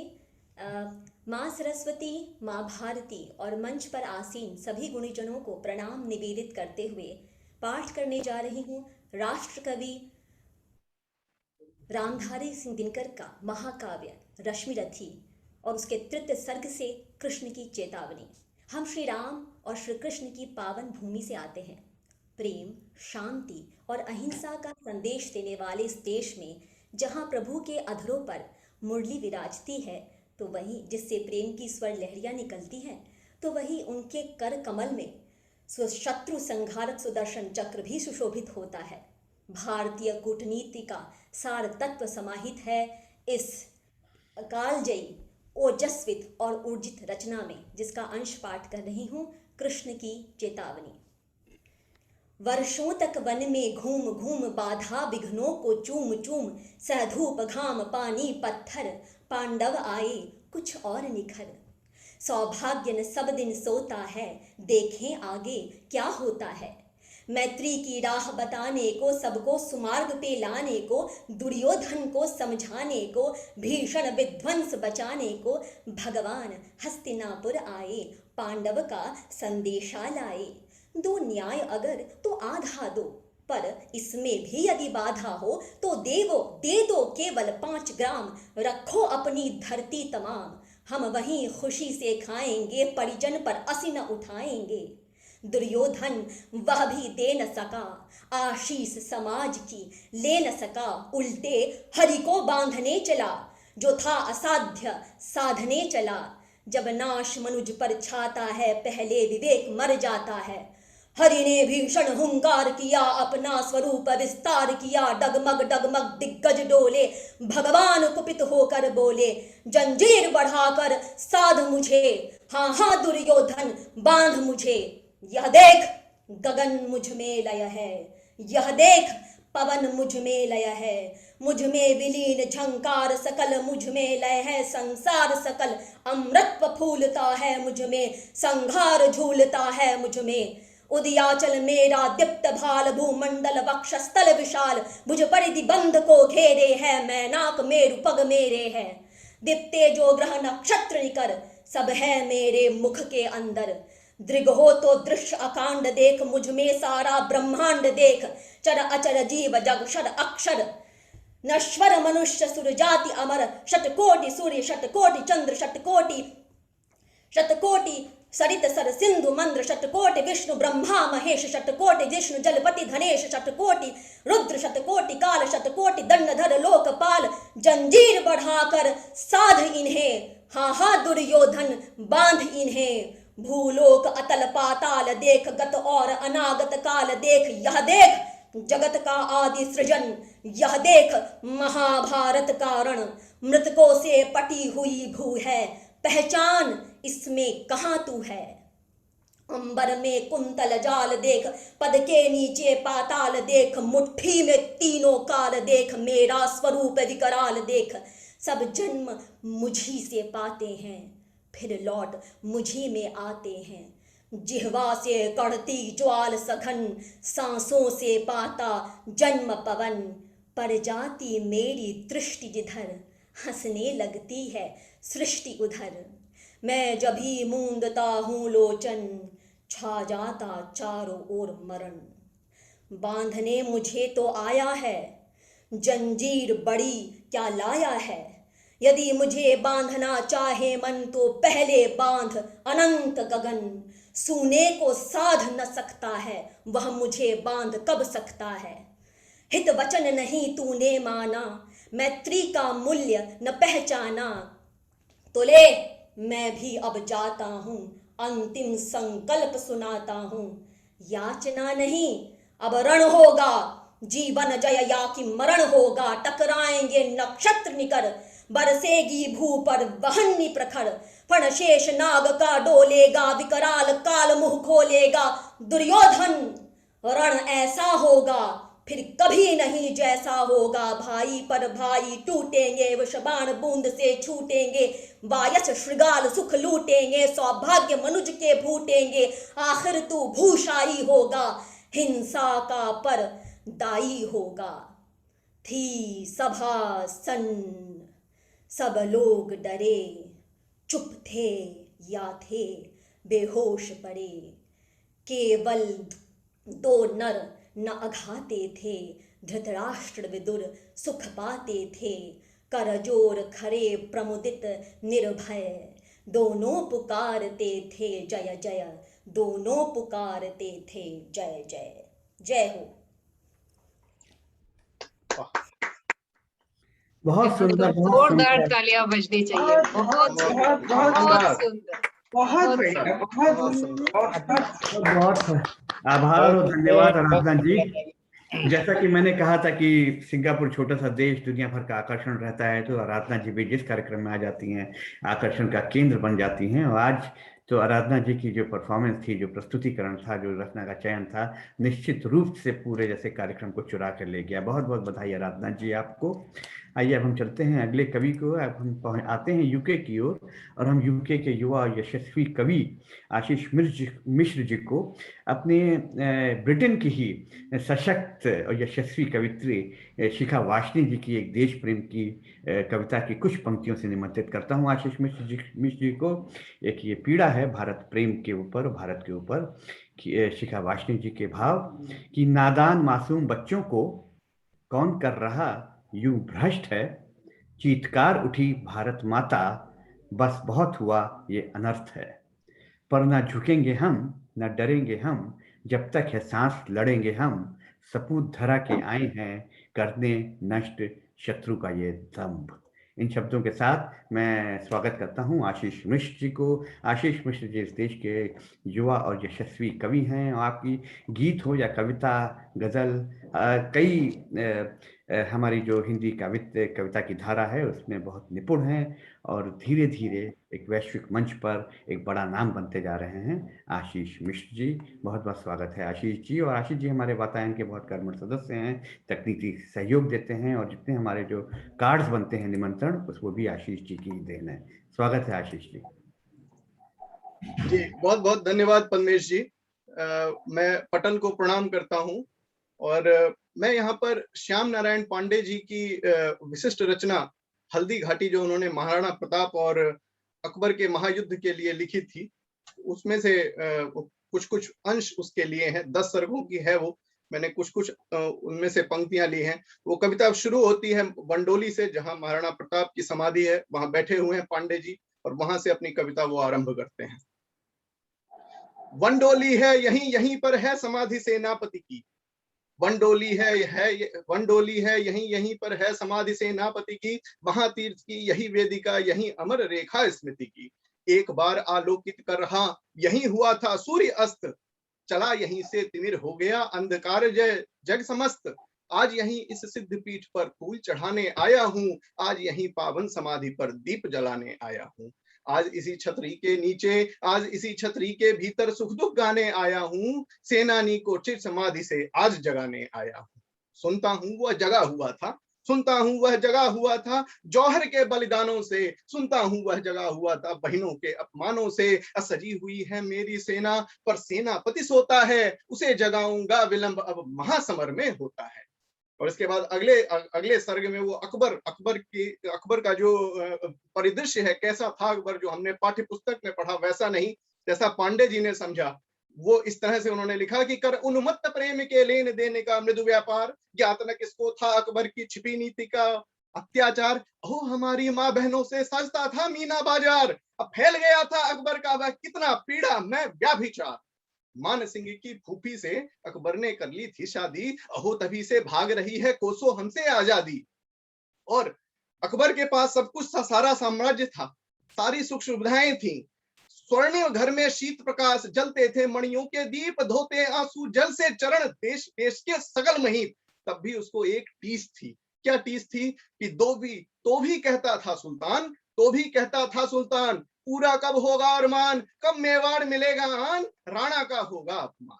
और ये जो टीस थी, ये तो उसकी महत्वाकांक्षा थी, वो उसे हल्दी घाटी कुंभलगढ़ तक लेकर आती है दोनों सेनाओं को। और यहाँ से पांडे जी की इस महागाथा की प्रसिद्ध पंक्तियां प्रारंभ होती हैं कि कुंभलगढ़ से चलकर राणा हल्दी घाटी पर ठहर गया, गिरी अरावली की चोटी पर केसरिया झंडा फहर गया। तुम तरजो तरजो वीर रखो अपना गौरव अभिमान रहो, तुम गर्जो गर्जो सिंह करो रणचंडी का आह्वान करो। खनरव सुनते ही रोम रोम राणा तन के फरफरा उठे, जर्जरा उठे सैनिक अरि पर पत्ते परते थरथरा उठे। राणा प्रताप की जय बोलो, अपने नरेश की जय बोलो, भारत माता की जय बोलो, मेवाड़ देश की जय बोलो। जय एक लिंग जय एक लिंग जय एक लिंग जय प्रलंकर शंकर हर हर जय हर हर गिरफ्तार बोल उठा कंकर कंकर पत्थर पत्थर। अब देने लगा महाराणा दिन रात समर की शिक्षा, फूंक फूंक कर मेरी वैरी करने लगा प्रतीक्षा। और अब प्रतीक्षा का अंत होता है और वहां पर मुगलई सेना आती है। और इन पंक्तियों में वो मुगलई सेना कैसी विशाल थी उसका व्याख्यान करते हैं कि इतने में उनके कानों में भीषण आंधी ही हराई, इतने में उनके कानों में भीषण आंधी ही सी हराई। मच गया अचल पर कोलाहल, सेना आई। कितने पैदल कितने सवार, कितने पैदल कितने सवार, कितने स्पंदन जोड़े जोड़े, कितनी सेना कितने नायक, कितने हाथी कितने घोड़े, कितने हथियार लिए सैनिक, कितने हथियार लिए सैनिक, कितने सेनानी तोप लिए आते, कितने झंडे ले कितने राणा पर कोप लिए। कितने करमे करवाल लिए, कितने जगमुंदर ढाल लिए, कितने कंटक बहचाल लिए, कितने लौहे के फाल लिए। बोले चिल्लाकर कोल भील, राणा बोल रहे हैं अब, बोले चिल्लाकर कोल भील, तलवार उठा लो बढ़ाई, मेरे शूरों तैयार रहो मुगलों की सेना चढ़ाई। और इसके बाद सुनकर भेदी का नाद उधर, रण करने को शहबाज चला, लेकर नंगी तलवार इधर रणधीरों का सिरताज चला। दोनों ने दोनों को देखा, दोनों ने दोनों को देखा, दोनों की थी उन्नत छाती, दोनों की निकली एक साथ तलवार म्यान से बल खाती। प्रलंकार संगर वीरों को जो मुगल मिला वह समय मिला, बैरी से हल्दी घाटी का बदला लेने को समय मिला। गज के कराल किलकारों से, है के हिंहुंकारों से, बाजों के रवलंकारों से भर गया गगन टंकारों से। राणा है कि ललकार देख, राणा है कि ललकार देख, राणा चल की तलवार देख, देवीर समर भी कांप उठा अविराम वार पर वार देख। अवनी पर पैर न रखता था, ऐसा था हमारा चेतक उनका, अवनी पर पैर न रखता था, अवनी पर पैर न रखा था, अंबर पर ही वह घोड़ा था, नभ से उतरा अरि भाग चले, चेतक का असली जोड़ा था। अरि दल की 100 आंखों में उस घोड़े को गड़ते देखा, नभ पर देखा, भू पर देखा, उरी दल में लड़ते देखा। वह कभी अचल सा अचल बना, वह कभी अचल सा अचल बना, कभी चपल तर तीर बना, जम गया कभी वह सिमट गया, वह दौड़ा दौड़ा समीर बना। नाहर समान जंगी गज पर वह कूद कूद चढ़ जाता था, हाथी पर चढ़ जाता था। नाहर समान जंगी गज पर वह कूद कूद चढ़ जाता था, टापों से अरि को खुंद खुंद घोड़ा आगे बढ़ जाता था। यदि उसे किसी ने टोक दिया वह महाकाल का काल बना, यदि उसे किसी ने रोक दिया वह महाव्याल विकराल बना। राणा को लिए अकेला ही रण में दिखलाई देता था, ले लेकर अरि के प्राणों को चेतक का बदला लेता था। और राणा उसके ऊपर बैठा, कहाँ थे राणा? राणा उसके ऊपर बैठा जिस पर सेना दीवानी थी, अक्कर में हल्दी घाटी वाली वही तलवार पुरानी थी। अब अगली पंक्तियों में राणा के तलवार के बारे में वो व्याख्या कर रहे हैं कि वह बिजली सी चमकी चमचम, वह बिजली सी चमकी चमचम, फिर मुगल घटा में लीन हुई, वह छप छप छप छप करती निकली, फिर चमकी छिपी विलीन हुई। फुफकार भुंजनी सी करती खचखच सेना के पार हुई, अरे कंठों से मिलती जुलती इस पार गई उस पार गई। हाथी है तन के शोणित की, अपने तन मन कर रोली, वह खेल रही थी संगर में शहबाज वाहिनी से होली। वह कभी अश्वेत अरुणाभ कभी, वह कभी अश्वेत कभी अरुणाभ कभी थी, रंग बदलती क्षण क्षण में, गाजर मूली की तरह काट सिर बिछा रही थी रण में। यह हाल देख वैरी सेना देहीर समर से भाग गई, राणा प्रताप के वीरों में उर्मे की हिंसा आग जली। लेकर तलवार अपाइन तक अरि अनकिनी का पीछा कर, केसरिया झंडा गाड़ दिया राणा ने अपना गढ़ पाकर। मेवाड़ देश की तलवारें अरि रक्त स्नान से निखर गईं, कोई जन भी जीता न बचा, लाशों पर लाशें बिखर गईं। मेवाड़ हंसा फिर राणा ने जय ध्वजा किले पर फहराई, माँ धूल पोंछकर राणा की सामोद फूल सी मुस्काई। घर घर नव बांदर वार बंधे, बाजे शहनाई के बाजे, जल भरे कलश दरवाजों पर, आए सब राजे महाराजे। कवियों ने अपनी कविता में राणा का यशगान किया, भूपों ने मस्तक नवा नवा सिंहासन का सम्मान किया। तू छति में, पावक में, जल में, नभ में, मारुत में वर्तमान, तू अजपा जग की सांसें कहती है तुझको महान। और इस कविता का अक्षर अक्षर प्रभु तेरा ही अभिराम धाम, हल्दी घाटी का वर्ण वर्ण, कह रहा निरंतर राम राम, कह रहा निरंतर राम राम। धन्यवाद। वाह, बहुत सुंदर कविता, बहुत सुंदर, बहुत बढ़िया। ऐसा लग रहा है कि जैसे आज का कवि सम्मेलन आज पूरे शबाब पर है और सारा विश्व हमारे तिरंगे को सम्मान दे रहा है, उसका नमन कर रहा है, और पूरी ऊर्जा के साथ और पूरी शक्ति के साथ। अब हम चलते हैं अगले कवित्री की ओर। उनको मैं बुलाता हूँ अपने ही यहाँ पे इंग्लैंड के लंदन के यशस्वी युवा कवि आशुतोष कुमार जी के इन पंक्तियों से कि मैं भारत हूँ, आजाद हूँ मैं, विश्व गुरु का शंखनाद हूँ मैं, शीश नग के फन पे बैठी धरणी की बुनियाद हूँ मैं।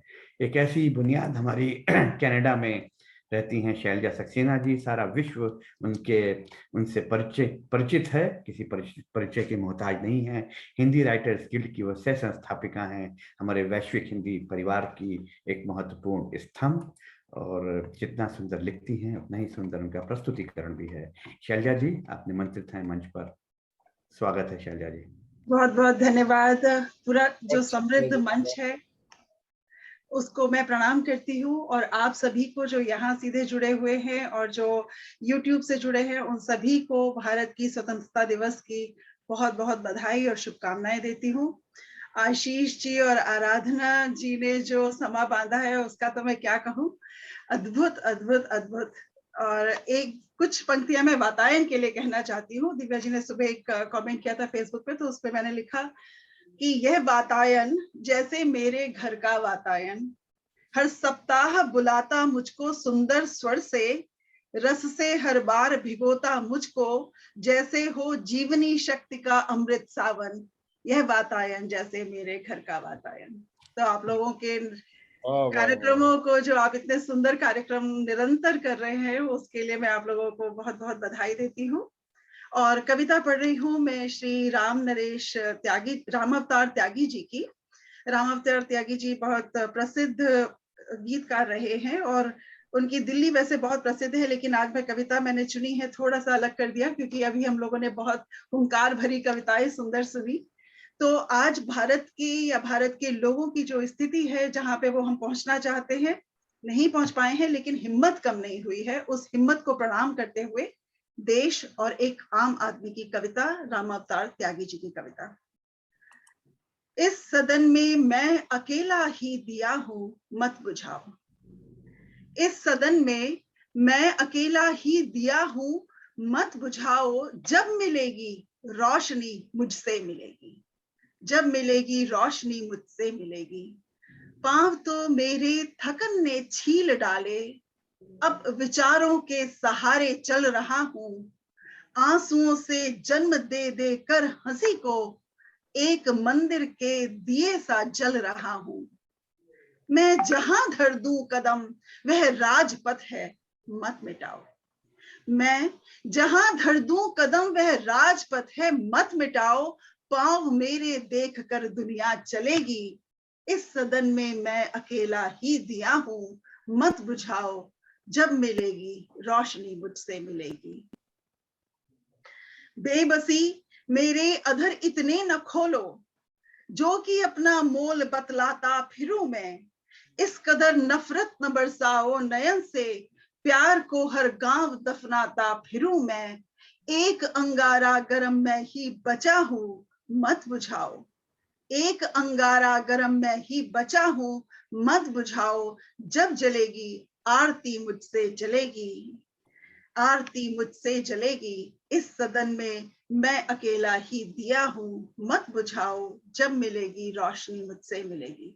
मुझे लगता है ये कविता जैसे विश्व को संबोधित करती है और लोगों को संबोधित करती है। तो कहते हैं आगे कि जी रहे हो किस कला का नाम लेकर, जी रहे हो किस कला का नाम लेकर, कुछ पता भी है कि वह कैसे बची है।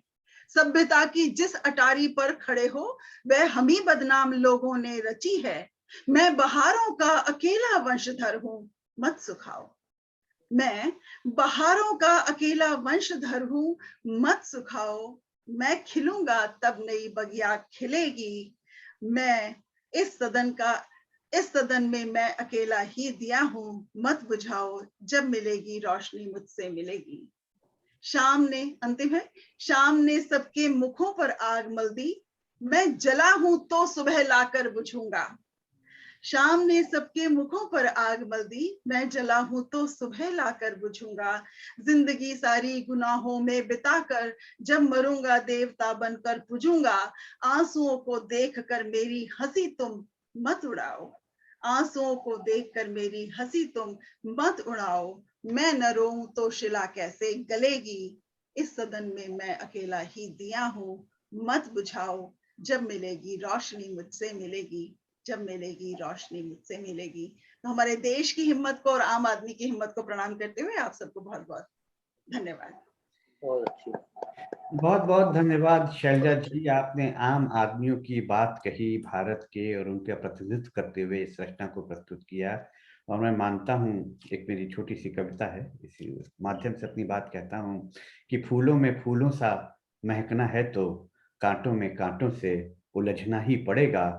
चंदन की धरती पर जन्म लिया है हमने, सांपों से मुकाबला तो करना ही पड़ेगा।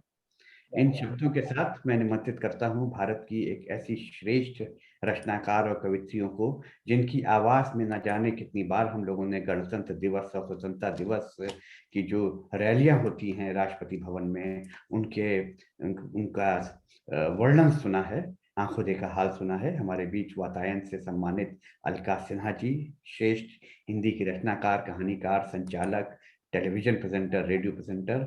अलका जी, आपका स्वागत। बहुत बहुत अलका जी, धन्यवाद। बहुत बहुत स्वागत है आपका। आइए। बहुत बहुत धन्यवाद अनिल जी, पद्मेश जी। पहले तो आपको इस अद्भुत संचालन के लिए और दिव्या जी इतनी सुंदर संकल्पना के लिए मैं आपका बहुत बहुत हृदय से नमन करती हूँ, साधुवाद देती हूँ। एक खूबसूरत सी शाम, कभी न भूलने वाली, और सचमुच में मतलब रोमांच हो रहा है, हर कविता को सुनकर रोमांच हो रहा है। इतनी खूबसूरत सी ये प्रस्तुतियां हैं। और जहां तक बात है इन 3 रंगों को पहनने की, मुझे लगता है ये भी अपने आप में अभिव्यक्ति का एक माध्यम है। और जितना दिख रहा है उससे कहीं भीतर और ज्यादा है, जो शायद शब्द उसमें समर्थ नहीं है।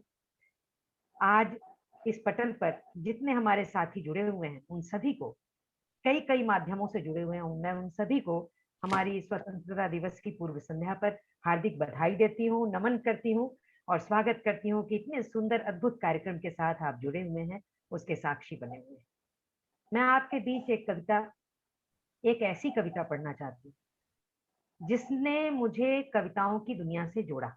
जब मैं स्कूल में पढ़ती थी उस समय मैंने ये कविता पढ़ी थी और इस पर पुरस्कार पाया था। कुछ हिस्से याद थे और कुछ मुझे जोड़ने पड़े, याद मतलब इंटरनेट से निकालने पड़े। गोपाल दास नीरज, उनकी कविता भी बड़ी अद्भुत कविता है, तीसरा युद्ध। जब हम बात करते हैं भारत की, तो भारत एक शांति प्रधान देश है। वो हमेशा सफेद कबूतरों में विश्वास करता है, वो युद्ध नहीं चाहता। तो उस तीसरे युद्ध की हम बात करते हैं और देखिए किस तरह से, मैं जब स्कूल में पढ़ती थी उस समय की लिखी हुई कविता है, लेकिन आज भी कितनी प्रासंगिक है, मैं आप लोगों के बीच में रखती हूँ। मैं सोच रहा हूं अगर तीसरा युद्ध छिड़ा, इस नई सुबह की नई फसल का क्या होगा। मैं सोच रहा हूं अगर तीसरा युद्ध छिड़ा, इस नई सुबह की नई फसल का क्या होगा। मैं सोच रहा हूं अगर जमीन पर उगा खून, इस रंग महल की चहल पहल का क्या होगा। ये हंसते हुए गुलाब, महकते हुए चमन, जादू बिखराती हुई रूप की ये कलियां, ये मस्त झूमती हुई बालियां धानों की, ये शोक सजल शर्माती गेहूं की बरियां। गदराते हुए अनारों की ये मंद हंसी, गदराते हुए अनारों की ये मंद हंसी, ये पेंगे बढ़ा बढ़ा अमियों का इठलाना, ये नदियों का लहरों के बाल खोल चलना, ये पानी के सितार पर झरनों का गाना।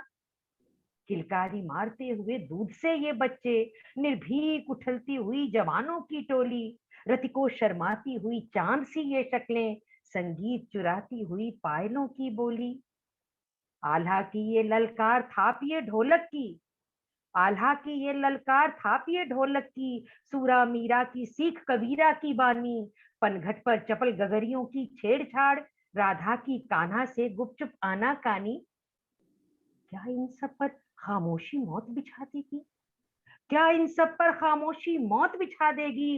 क्या धुंध धुआं बनकर सब जग रह जाएगा, क्या कूकेगी कोयलिया कभी न बगिया में, क्या पपिया फिर न पिया को पास बुलाएगा।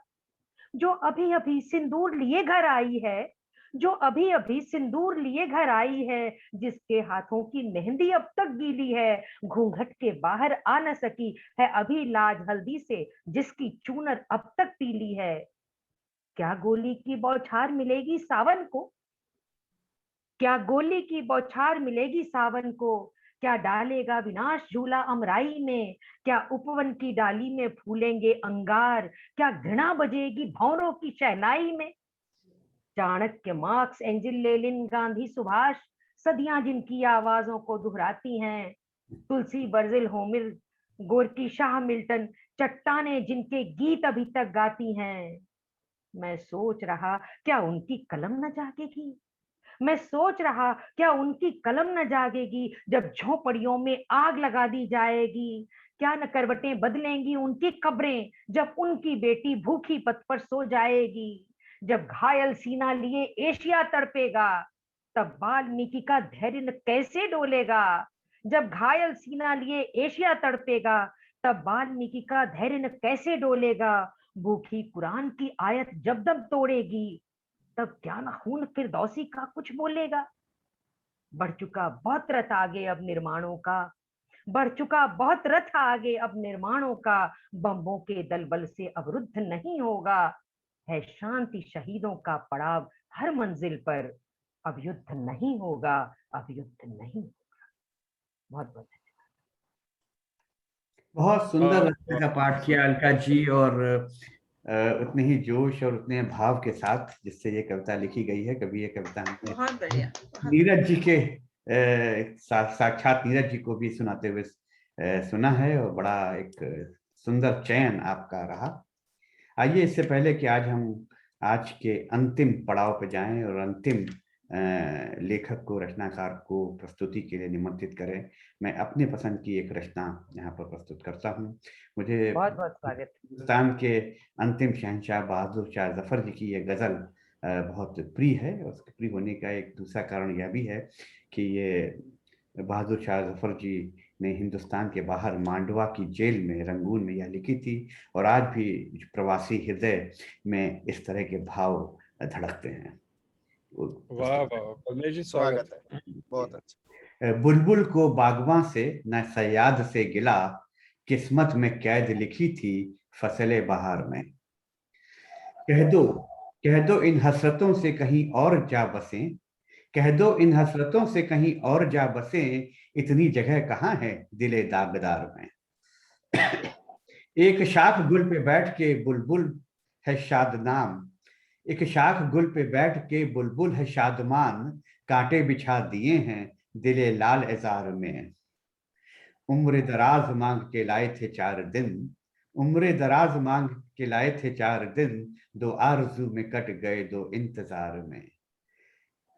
दिन दिन जिंदगी खत्म हुए शाम हो गई, फैला के पांव सोएंगे कुंजे मजार में। और अंतिम शेर जो सबसे ज्यादा प्रचलित है कि कितना बदनसीब है सफर दफन के लिए, 2 गज नबी भी ना मिल सकी कुए यार में।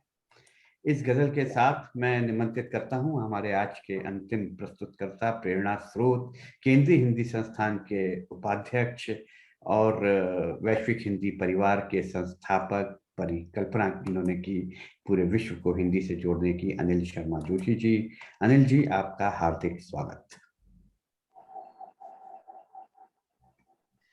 धन्यवाद। स्वागत अनिल जी। जी, पद्मेश जी और सभी रचनाकार, अलका जी और अन्य सभी, शैलजा जी, श्वेता जी, आशीष जी, आराधना जी, जिनको भी मैं देख पा रहा हूँ, सबका बहुत धन्यवाद। दिव्या जी ऐसी ऐसी चीजें सोचती रहती हैं, पता नहीं कैसे सोच लेती हैं, और पद्मेश जी को कह देती हैं तो अरेंजमेंट भी कर देते हैं, और हम सब लोगों के लिए चुनौती भी खड़ी कर देते हैं कि हमने तो कह दिया, अब आप सुनाएं। तो मुझे 2 काम दिए गए हैं, एक कविता कहने का और एक कुछ बात कहने का। तो पहले मैं कविता अपनी पूरी कर लूं। मैंने जो कविता चुनी है वो कविता शायद एकमात्र कविता है जो भारत से बाहर की है। सत्येंद्र श्रीवास्तव जो यूके के कवि थे और उनका अब देहांत हो चुका है, उन्होंने एक कविता लिखी थी और वो कविता मुझे बहुत पसंद थी। और क्यों पसंद थी उसका कारण तो जब आप देखेंगे तो आपको भी लगेगा। उस कविता का शीर्षक है बार बार भारत। हमने देखा कि जो कविताएं पढ़ी हैं तो यहाँ का विद्यार्थी या यहाँ का युवा कहना चाहिए कि कैसे भारत के बारे में सोचता है। कविता मैं पढ़ रहा हूँ, उनकी कविता है, और जिन लोगों ने आज लयबद्ध रूप में अपनी कविताएं पढ़ी हैं उनको बहुत साधुवाद। पर यह कविता जो है मैं उनकी पुस्तक से देखकर पढ़ रहा हूँ। कविता है, विद्यार्थी कहते थे वे भारत देश जा रहे हैं। विद्यार्थी कहते थे वे भारत देश जा रहे हैं। वे भारत देश केवल कुछ पढ़ने, घूमने, देखने ही नहीं जा रहे हैं, जा रहे हैं वहां वह खोजने जो उन्हें उनके मुल्कों में नहीं मिला। वे जा रहे हैं उस देश में जो हजारों साल की परंपरा, रीति रिवाज, जीवन मूल्यों को आज के जीवन में भी आदर्श मानकर चल रहा है। विद्यार्थी भारत देश जा रहे थे क्योंकि प्राचीन सभ्यताओं वाले लगभग सभी पुराने देशों ने बदलावों को इस तरह से ग्रहण आत्मसात कर लिया है कि उनका पुरातन केवल संग्रहालय, अजायब घरों की चीज होकर रह गया है। जैसे मिस्र, जहां फेरों, राजाओं, रानियों की झलकियां वहां के जनजीवन से दूर हो गई। तय खानों की विरासत, यूनान के बड़े बड़े दार्शनिक चिंतक अब केवल रह गए हैं विद्यालयों के पाठ्यक्रमों में शेष।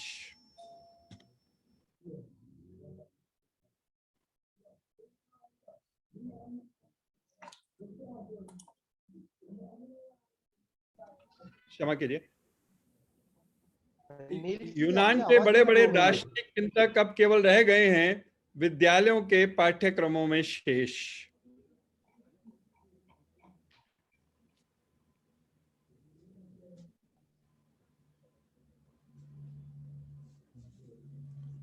अपनी सीधी सादी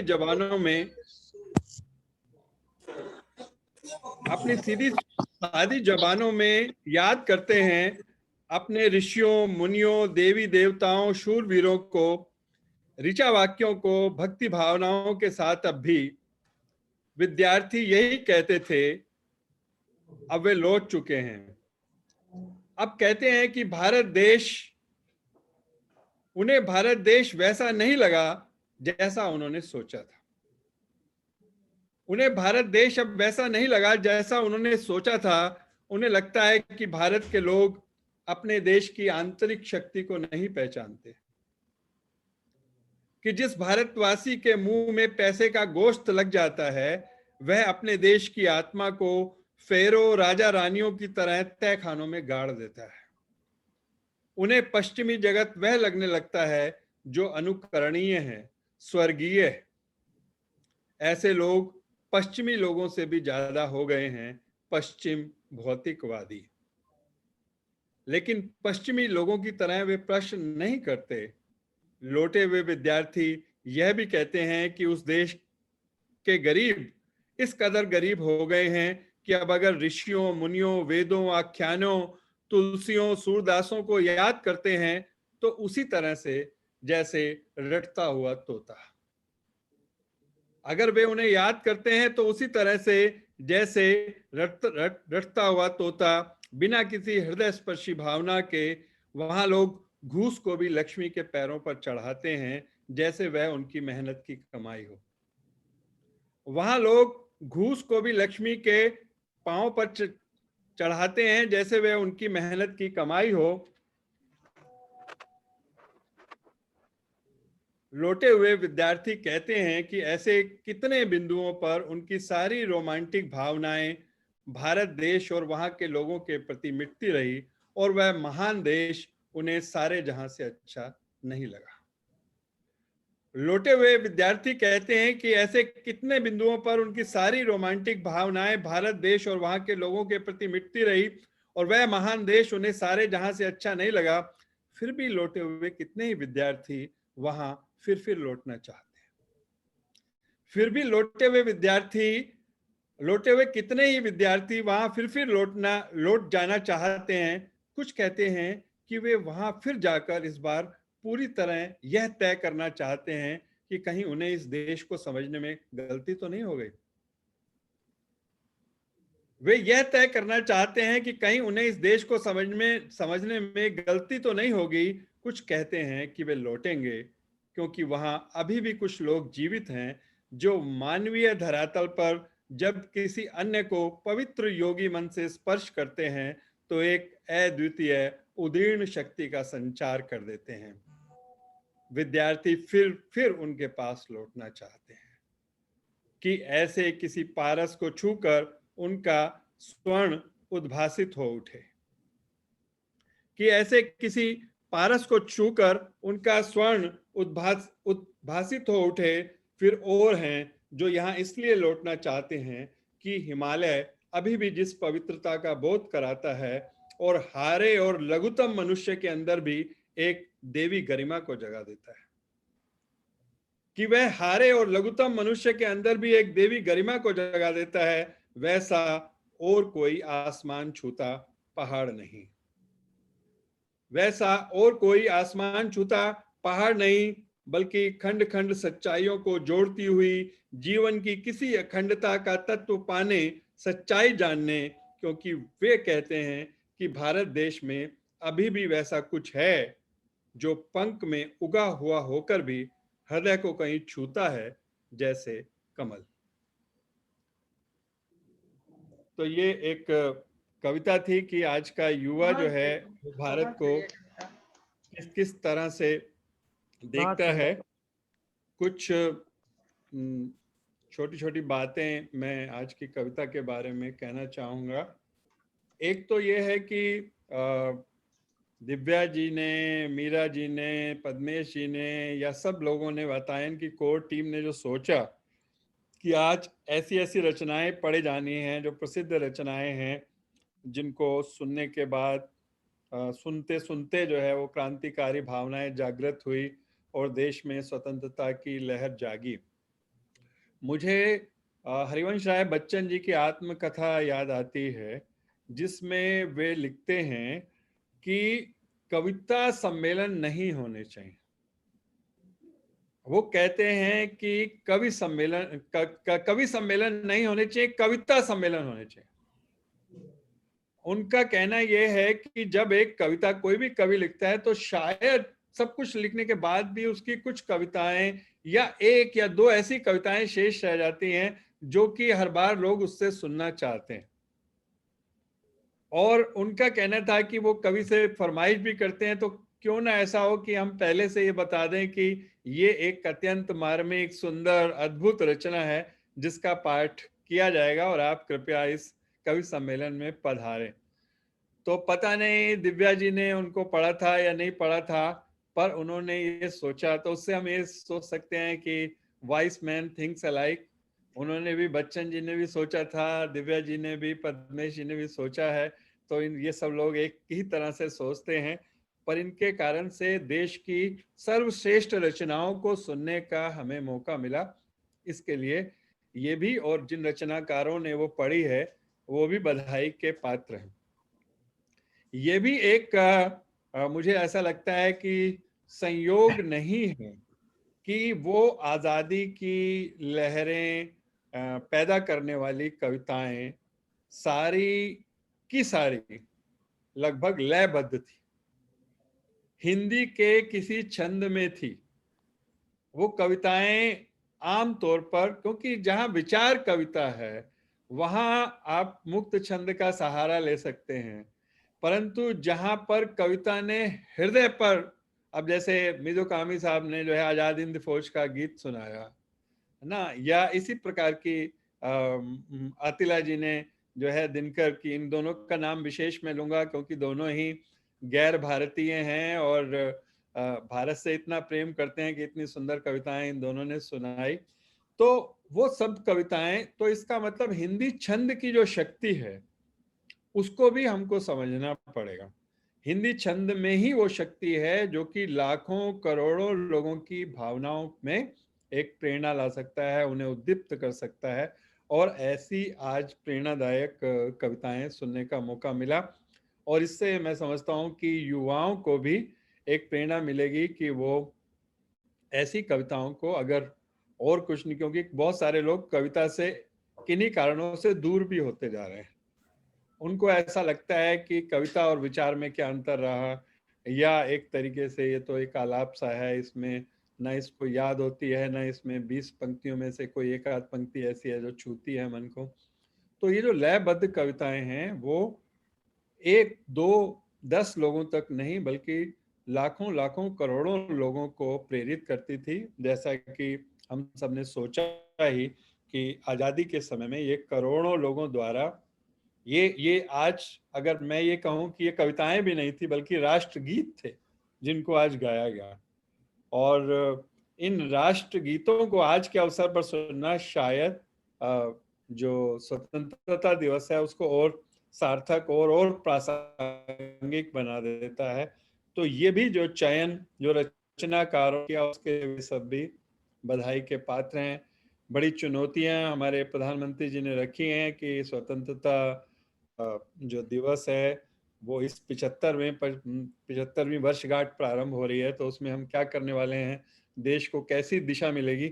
देश को जो दिशा मिलेगी वो तो बहुत कुछ है, परंतु देश को भाषा, साहित्य और संस्कृति की दृष्टि से जो दिशा मिलेगी वो आप सब पर निर्भर है, आप सबके व्यक्तित्व और कृतित्व पर निर्भर है। और जो इतनी सुंदर रचनाएं सुनाने वाले हैं, प्रस्तुत करने वाले हैं, इतनी शानदार अभिव्यक्ति देने वाले हैं, वो उस संदेश को भी समझ रहे होंगे, आत्मसात कर रहे होंगे और शायद आने वाले समय में उनके क्रियाकलापों से भी भारत की ये आज़ादी जो है वो गौरवान्वित होगी, ऐसा मेरा विश्वास है। आपने मुझे समय दिया, बहुत बहुत धन्यवाद। बहुत बहुत धन्यवाद अनिल जी।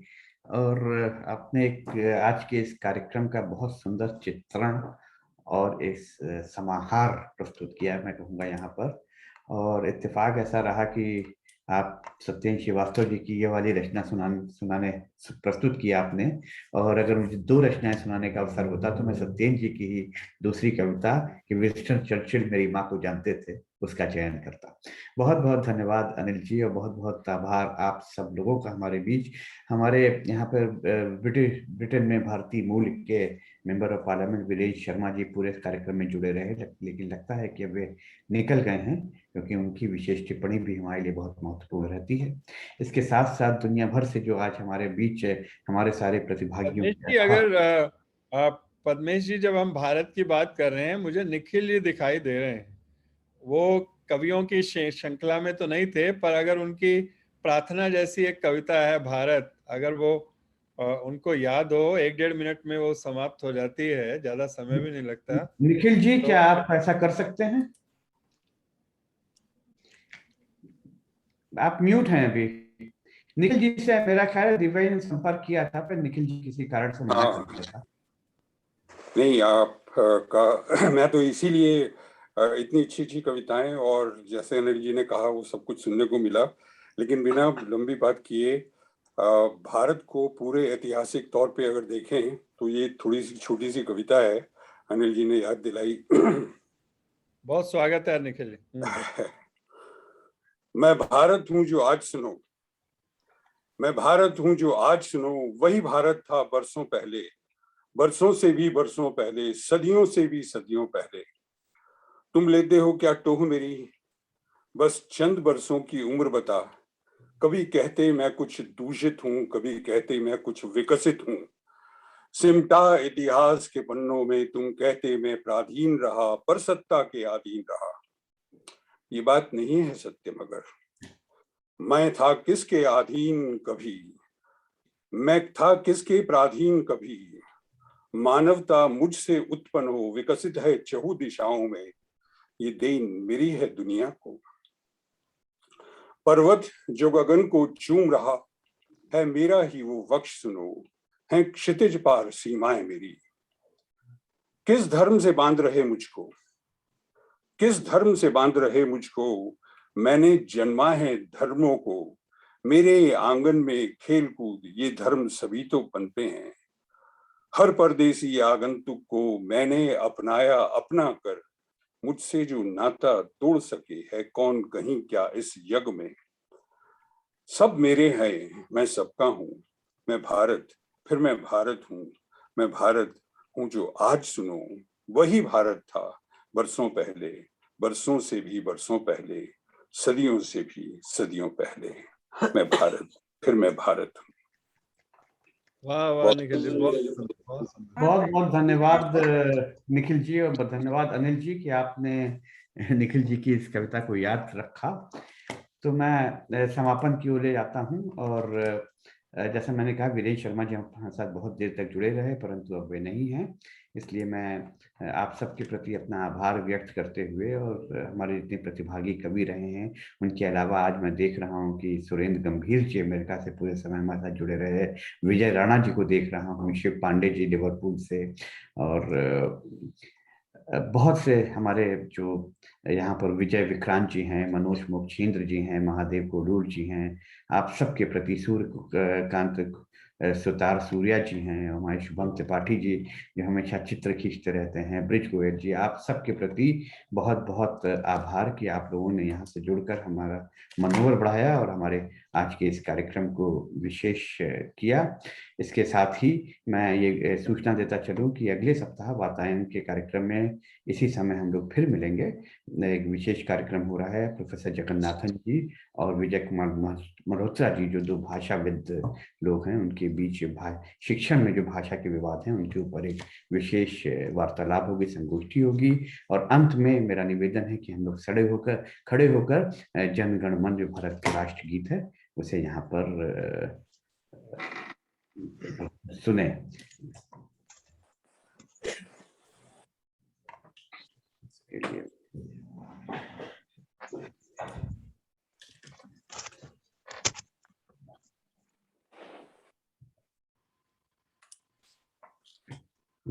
मेरा निवेदन है हम लोग सब खड़े हो जाएं और मैं ये शुरू करने जा रहा हूँ। जन गण मन अधिनायक जय हे भारत भाग्य विधाता, पंजाब सिंध गुजरात मराठा द्राविड़ उत्कल बंगा, विंध्य हिमाचल यमुना गंगा उच्चल जलधि तरंगा, तव शुभ नामे जागे, तव शुभ आशीष मागे, गाहे तव जय गाथा। जन गण मंगल दायक जय हे भारत भाग्य विधाता, जय हे जय हे जय हे जय जय जय जय। To enjoy evergreen धन्यवाद melodious साहब। songs from over the years to the latest ones. Subscribe to धन्यवाद आप सबका, बहुत बहुत पल्ले आभार। जी आपको भी बहुत बहुत बधाई, इतना शानदार संयोजन किया। देखिए मोना कौशिक जी भी दिखाई दे रही है।